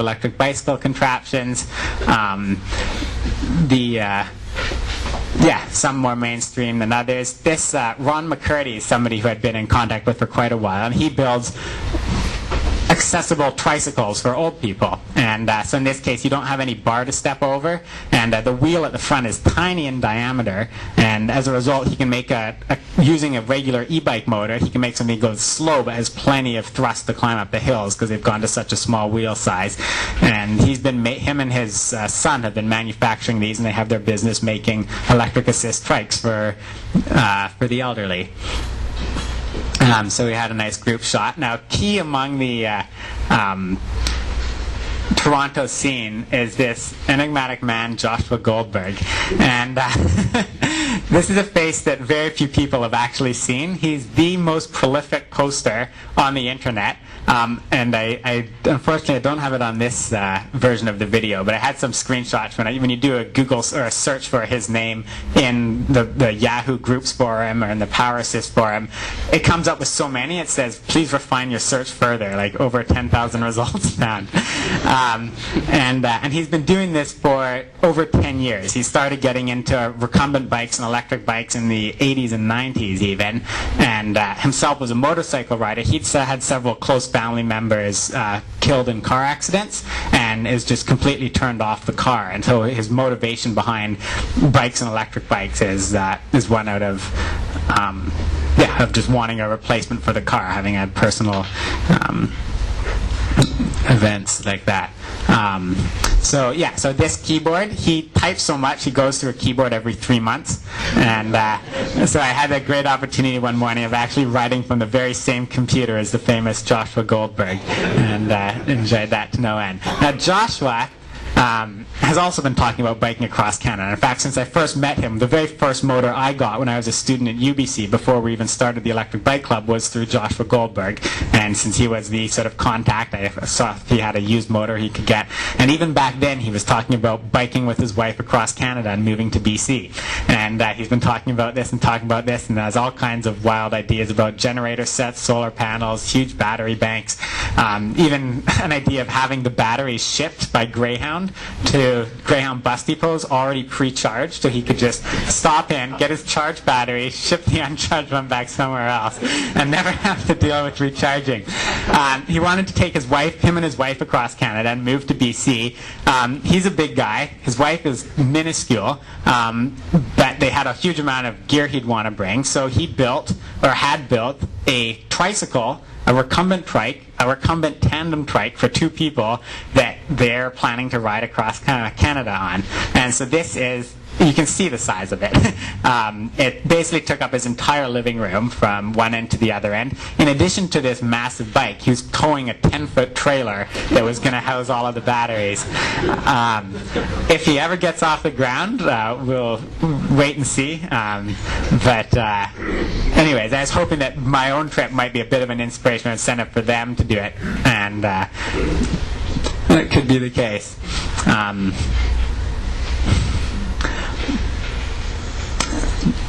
So, out of Toronto, that was just, I've run into a few people riding electric bikes in Toronto, so it was nice to chat about their experiences. And the next people I visited actually didn't own any e-bikes, and it shows how most of the people, when they first get an electric bicycle, have, at least a large number of them, have been following the electric bike scene for months and years beforehand, interested in what's going on. They read everything they can on the internet, and this was an example of a couple where he had just got all curious about electric bikes at one point, and then I was biking nearby, so he said, oh, come on over, I'd love to hear your experience, give you a place to stay and a meal. But what he did have in his hand there is a kilowatt-hour meter, and that's a tool for measuring how much energy you use out of the wall. What I've been measuring all along this trip is how much energy I've taken out of the battery pack, and I've been basing my electric consumption rates on the battery energy I've used, but more energy comes out of the wall because of the inefficiency of the charger. So at his place, we charged it up with this, and we were able to actually measure what my charging efficiency was, and decided not to throw that into the mix.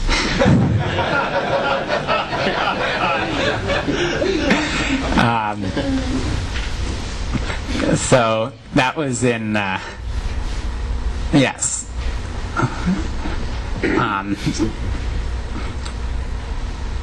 There we go.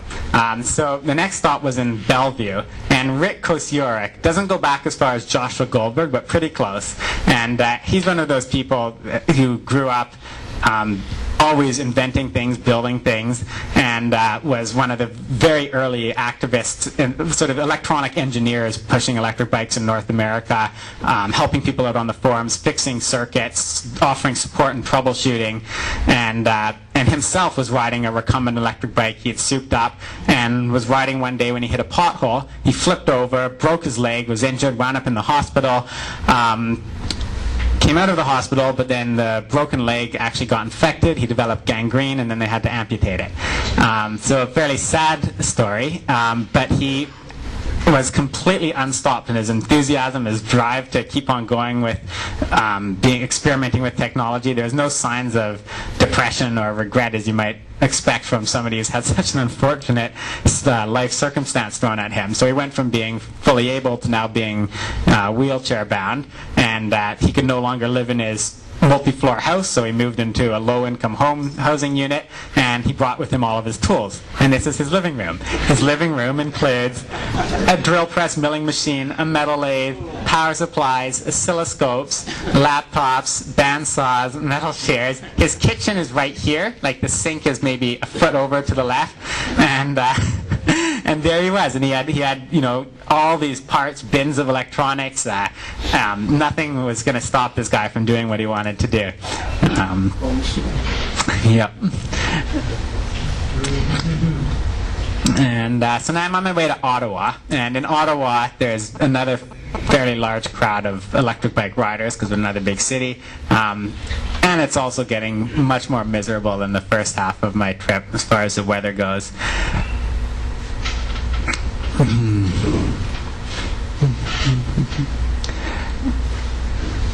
And there we are. So I'm now biked. So my original trip plan was only to bike to Toronto or Ottawa, and I was going to try to do it on $5 worth of electricity. I was also going to try to do the whole thing in less than a month. I realized that $5 would be tight. I realized if I was going to go, I might as well go the full distance. And the reason I was going to stop there is because there really aren't too many people on the internet forums. There's not a whole lot of electric bike activity in the east coast of Canada. It seems to stop in Ottawa. At least that's what I thought, and I was proven wrong, which was quite nice. So anyways, at this point, I'm in Ottawa to meet, first and foremost, Jürgen, and that's Jürgen on the recumbent bike there. He's been basically the only Ottawa based electric bike reseller in that entire city, and has been quite a significant presence on the internet, and has, through his garage shop, he doesn't actually have a storefront, has sold a number of the conversion kits and has been a real champion in the media. And so you'll see Jürgen quoted in a lot of the electric bike articles that have made their way in the press in Canada. So the day after I arrived, we had called all of the friends and people in the Ottawa region who are interested to come on over with their electric bikes, and we'll have a little meet and greet session. And what a session it was. There was dozens of people came out. Gave an explanation of the my own electric bike setup that sort of became a first little demo lecture that some people videotaped, and then some of the other folks in Ottawa decided to take me out and visit the region. So yeah, I went to the Stephen Harper's residence. One challenge of biking in Ottawa are the canals. Most people just pick their bikes up and walk over the little bridges here. When you have an electric bike, it's not so easy. So this fellow Reed had a fairly small, lightweight bike and could manage, but when it came to me and that's why I'm late, by the way. So the video program kept crashing when I started compiling to that point. So now I'm going to resume. In fact, do you want to just take a little bit of an intermission? I'm going to resume with a different version of the video. It doesn't have all the still frames, but at least gets us to Halifax. So yeah, let's take a so we resume in Ottawa. Thanks again for your patience. It's gone a little later than originally expected, but there's only about 10 minutes left before I can start entertaining questions from you. All right. So we were just in Ottawa. This was Jürgen, and Jürgen's been a big champion of electric bikes. And before he got into electric bikes, he was actually interested in building. So this is a homemade recumbent bike. This is a homemade velomobile, and he would teach courses out of his garage on how to weld up your own bicycle frame, or recumbent bike frame, or velomobile frame. And it's from his involvement with that he then got into electric assist bikes as well. And I think this year he actually will be opening up a formal storefront and really helping make electric bikes accessible in the Ottawa region. So yeah, here's just some more shots of that was the some of the that was an electric bike with a sidecar that was quite interesting.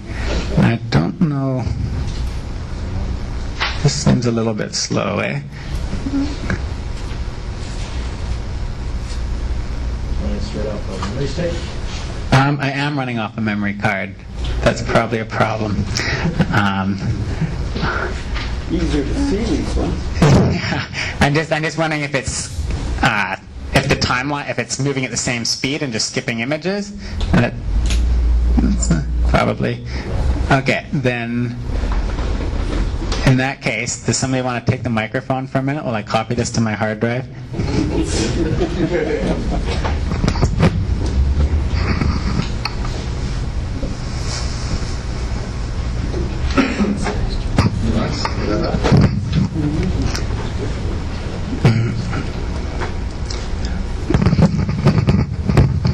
So again, our grand tour of Ottawa.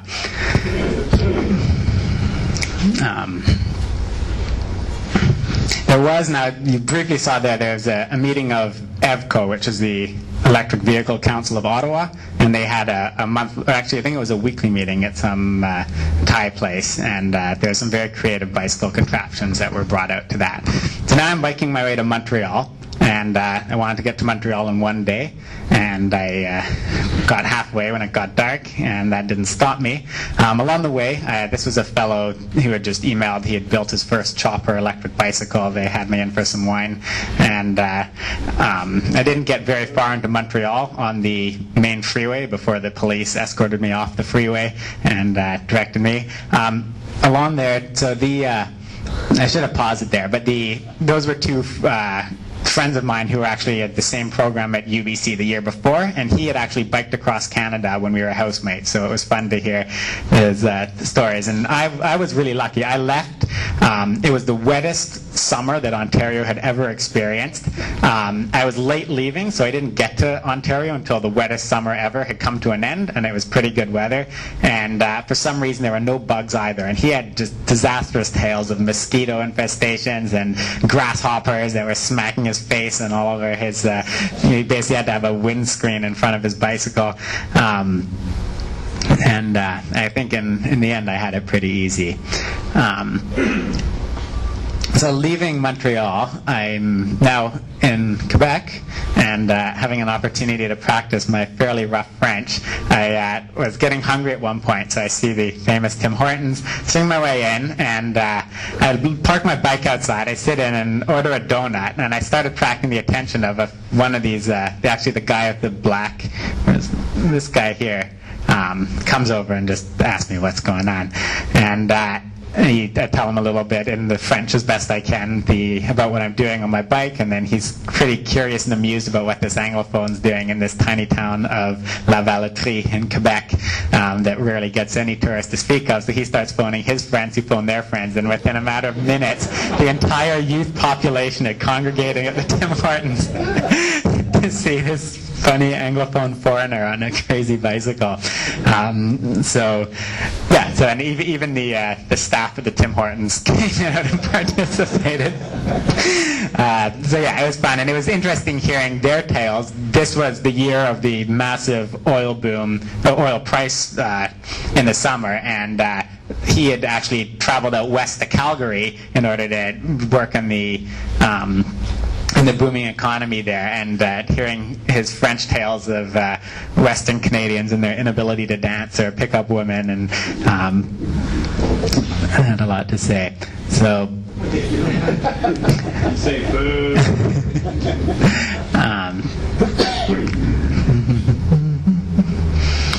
Now I'm on my way to Quebec City, and in Quebec City there actually is a a few very interesting electric bike characters, and the main one is Dr. Bass. And Dr. Bass is one of those prolific, inventive, and full of energy electric bike enthusiast who's always trying to push the boundaries of every element of the e-bike technology. And so approaching Quebec City gives them to Stefan. Stefan has a room that he completed to this complete battery development lab. He has hundreds of cells and boxes, every one. He charges and discharges them, verifies their capacity. These are pretty small cells, so he connects them in a massive parallel series arrangement, very much like the Tesla Roadster, but for electric bikes. His e-bike has 2.4 kilowatt hours of battery on it, so it's almost twice the batteries that I've got, and it's running at 100 volts rather than 36 volts. And he recorded, so when you hit the throttle on this thing, I mean, I don't ride motorcycles, but I'm pretty darn sure that's what the experience is like. And he also did a very slick, so there's a photo of the instrumentation panel. He has a G meter on his handlebar.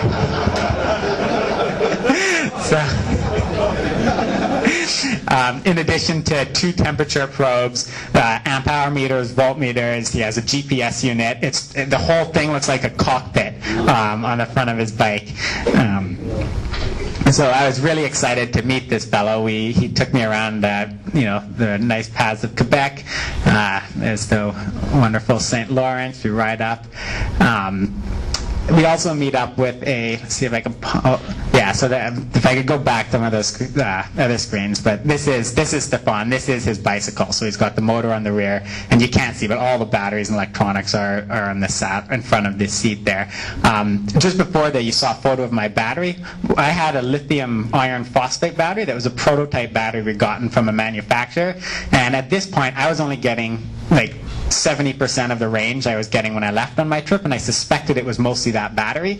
This was the man that had all the tools to diagnose and fix and see what was up. So we took the battery apart, we measured, we found that the cells were out of balance. He had all these balancing sets of equipment. So we spent a whole night geeking out with electronics, and for me it was like being right at home again.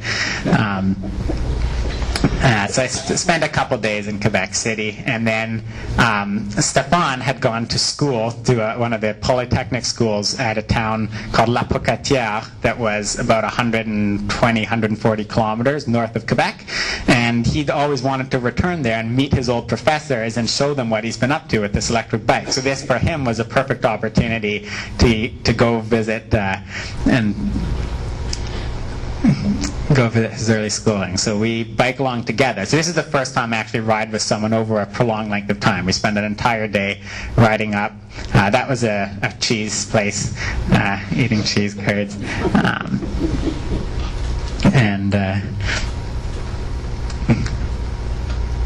And yeah, he had enough battery capacity.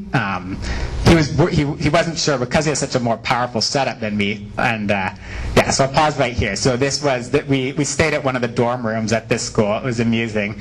And then the next day we met up with the old professors, and now I was in an environment that was exactly like what I was used to at university, and physics labs and all this equipment. And there's a whole classroom of students who were learning about physics and optics, and were delighted to have a prior student give a talk about what he's doing with his life and demonstrate some of the really unique things that are possible in the world of electric vehicles and electric bikes in particular.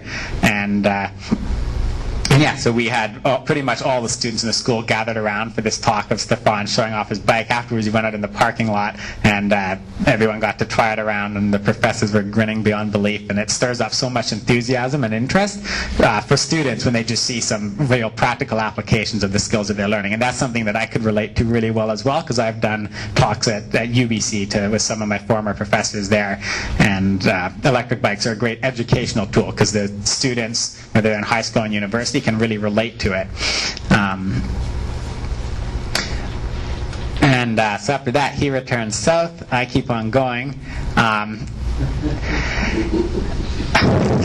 So this looks like a fine road to bike on. I've got like a 6-foot shoulder. It's not a massive super highway. It's sort of 2 lanes each ways. But the rules in Quebec are the rules in Quebec, and they have separate roads that they designate as bicycle roads. So this was the 3rd time that a police officer in Quebec had told me to get off the main roads. I decided to take the cue, and I gave up trying to make my case that I was better off on the main road. The one problem is that I didn't have much of a map of Canada when I left. I just had a small little booklet, so it didn't have all the small side streets, and I was worried if I did venture off there, I might wind up in a lot more trouble than if I stuck to a known major route.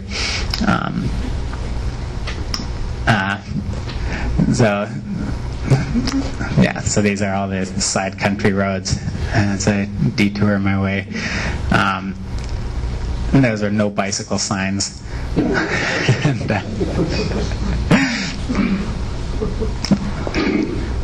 so at this point, I'm on the south side of the St. Lawrence River, but basically going northeast, and I'm at a point where it's so far north that it's getting sub-zero overnight.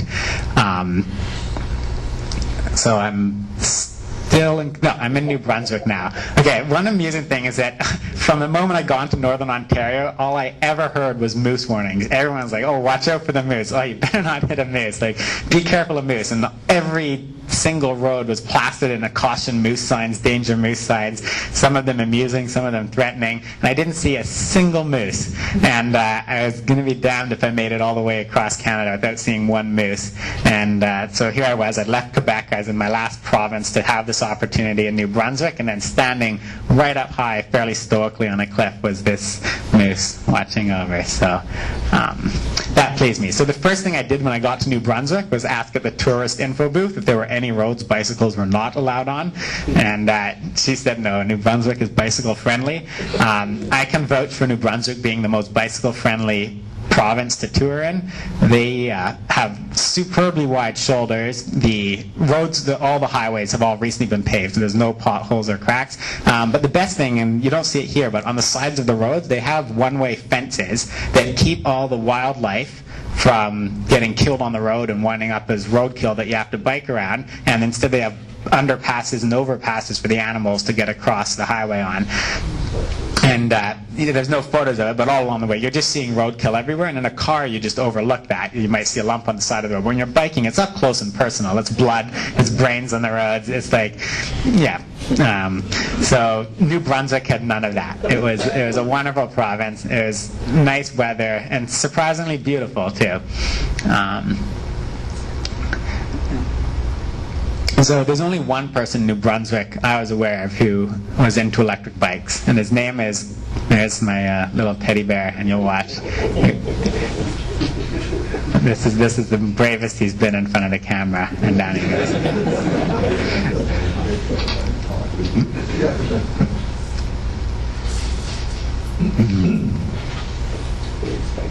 Yeah, so I think I'm in Fredericton now. I'm leaving Fredericton, and but realized after leaving, oh, this is Fredericton,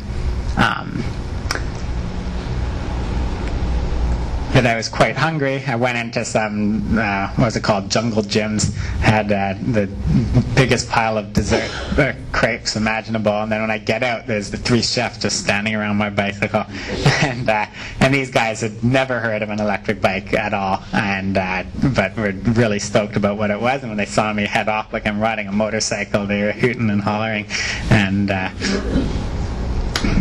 were happy to see me off.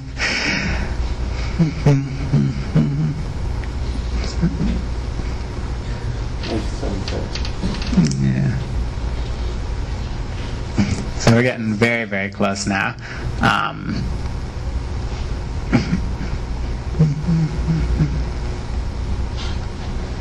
Oh, so this is unedited video. So here I was what I would do most of the time to find a place to camp. I'd try to find something near the local motels, because every place has free Wi-Fi in the small towns. If you go in a big city, every Wi-Fi is lock protected, so I'd always go on the outskirts where the cheap motels where they'd all have free internet, and then I'd find a couple trees out back. So there I was. I just laid out my sleeping bag in the parking lot. I was working on my computer, and of course the security guard drives by, and then police officers come out and curious to know what I'm up to with my laptop out here at night in a sleeping bag beside the motel in a parking lot. And yeah, but they're all friendly in the end. So here I am at the Irving Big Stop, where I'm supposed to meet up with this fellow Gaston Daigle, who's been an electric bike champion in the New Brunswick area, who we've been dealing with for quite a few years. And I'm sitting here thinking, he should be here by now. And he's sitting on the other side of the Big Stop thinking that I should be there by now. And finally, he makes the point of walking around, and then we meet each other. So this is Gaston. And again, in this part of the footage, I don't have the still shots showing the inside of his house or the neat projects that he's up to, but we certainly sat and drank a lot of beers, as did his neighbor.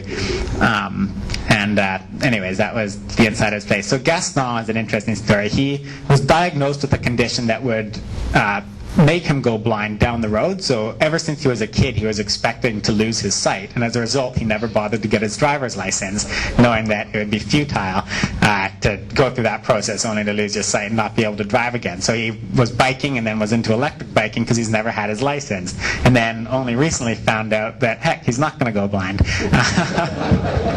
But he continues electric biking all the same.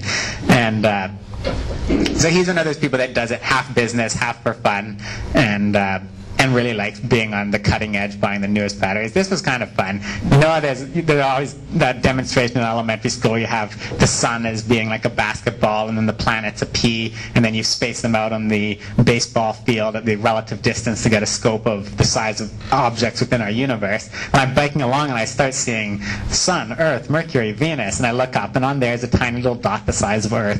And then a little bit further, you see Jupiter as a bigger dot, and Saturn, and Uranus, and Neptune and Pluto. And so some school somewhere had laid these out along the highway, and we got our education. So now I'm biking in Nova Scotia, and it's raining and winding, and all I'm hearing about, so I pull into these truck stops basically become my food source and communication source, because they usually have Wi-Fi as well. And everyone's talking about this hurricane Kyle, and when's the storm going to hit.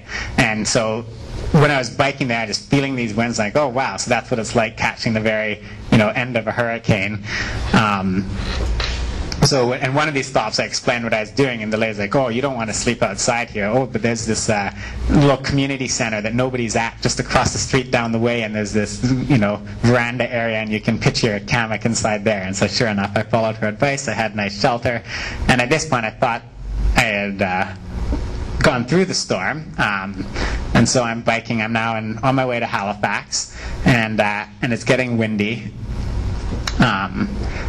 And then it's getting incredibly windy, and so there's these like massive gusts of wind.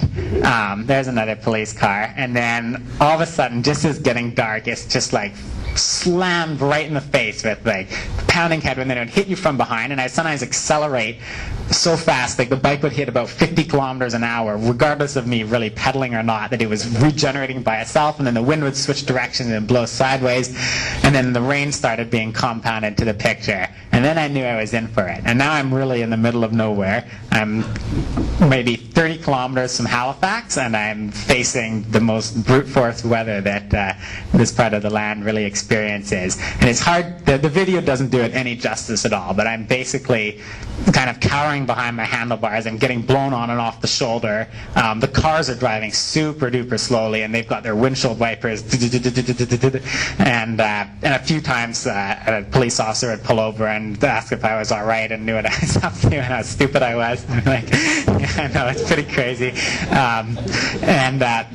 But I knew, I was worried that I might actually get in an accident or do something serious. So I was keeping my eye out for a place just to pull over, but I also knew that if I made it to Halifax, Halifax, I'd have a warm, cozy house to stay at. But a roommate of mine had moved to Halifax, and I was planning to meet him this evening. In fact, we're going to have dinner together. I was running a little late. Nonetheless, I make it into downtown Halifax, more or less. My battery's pretty much flat, so I charge up at a gas station, and I get the final directions to get to my friend's place, and ride through the murkiest weather, and there I am. So in Halifax, I just needed a day to unwind. This was us biking around for a little bit. And my trip, though, was not complete until I, of course, made a dip in the Atlantic Ocean. I would have done that the moment I arrived in Halifax, but conditions didn't allow. The last thing I wanted was more water. And so I waited a couple days, recomposed, and then took a chance to visit the Atlantic for all it's worth. And this here...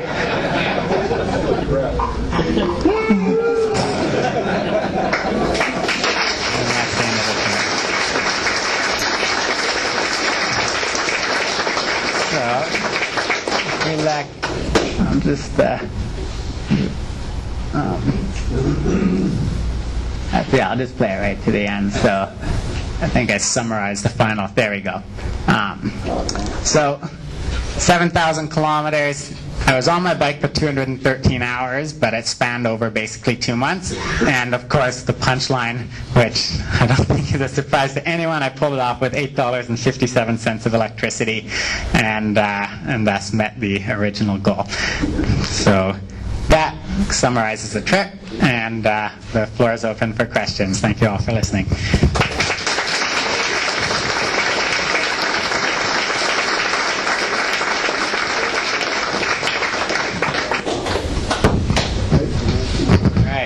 I guess we all want to know, what did that kilowatt meter say?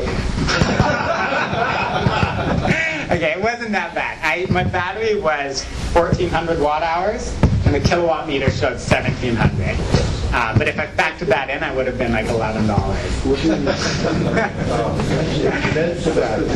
But I mean, yeah, to be honest, my goal was to do it consuming. So like the e-bike itself only consumes that much electricity, and the charger consumes something. That's not part of the e-bike so much. Anyway, oh yeah. Yes. Anyone else? Did the guy get your iron phosphate batteries balanced up? Oh, he did actually. Was it sort of fully up to spec again? But I didn't independently measure it, but we did. What's that? Oh. Sorry, we didn't independently discharge the battery, but the pack after that was performing pretty well, like the whole combination of 4 of them, so I assumed that was the one that was causing problem and that was resolved. You made it all the way there with just the one controller? Or did you repair the other one and have it as a backup?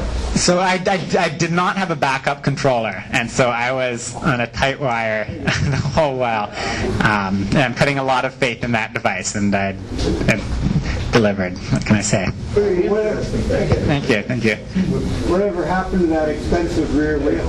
Oh, good question. So when I was in Ottawa, I had arranged, there was a bike store there that was specialized in high-end bicycles, and they said, oh, we can make an indestructible wheel for you, like no worries at all.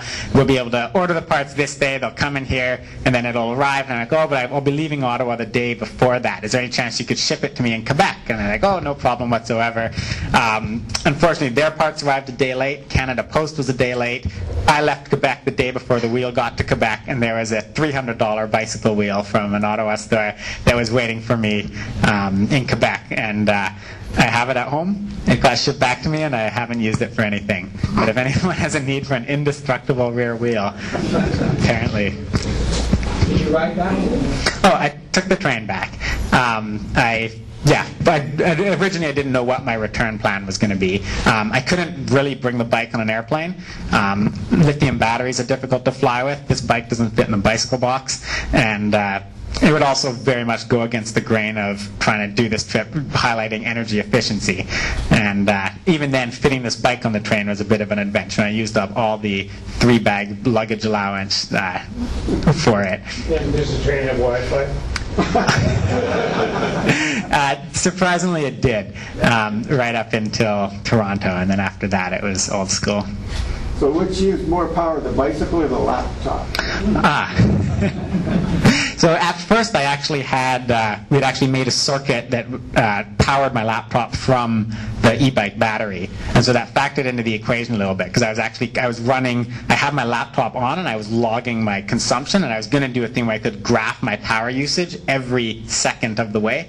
When I crushed my laptop in the hammock, my replacement laptop had a different voltage power supply, and as a result, that going up the hills, it was about 25 to 30 kilometers an hour, and then going down, I was doing about 50, regenerating about 15 amps all the while. To do that trip going down without regen would be the thrill of one's life, I am sure. Steve? Energy consumption uphill versus flat. Drastically different. Going uphill, you use about 2.5 times more watt hours per kilometer than on the flats.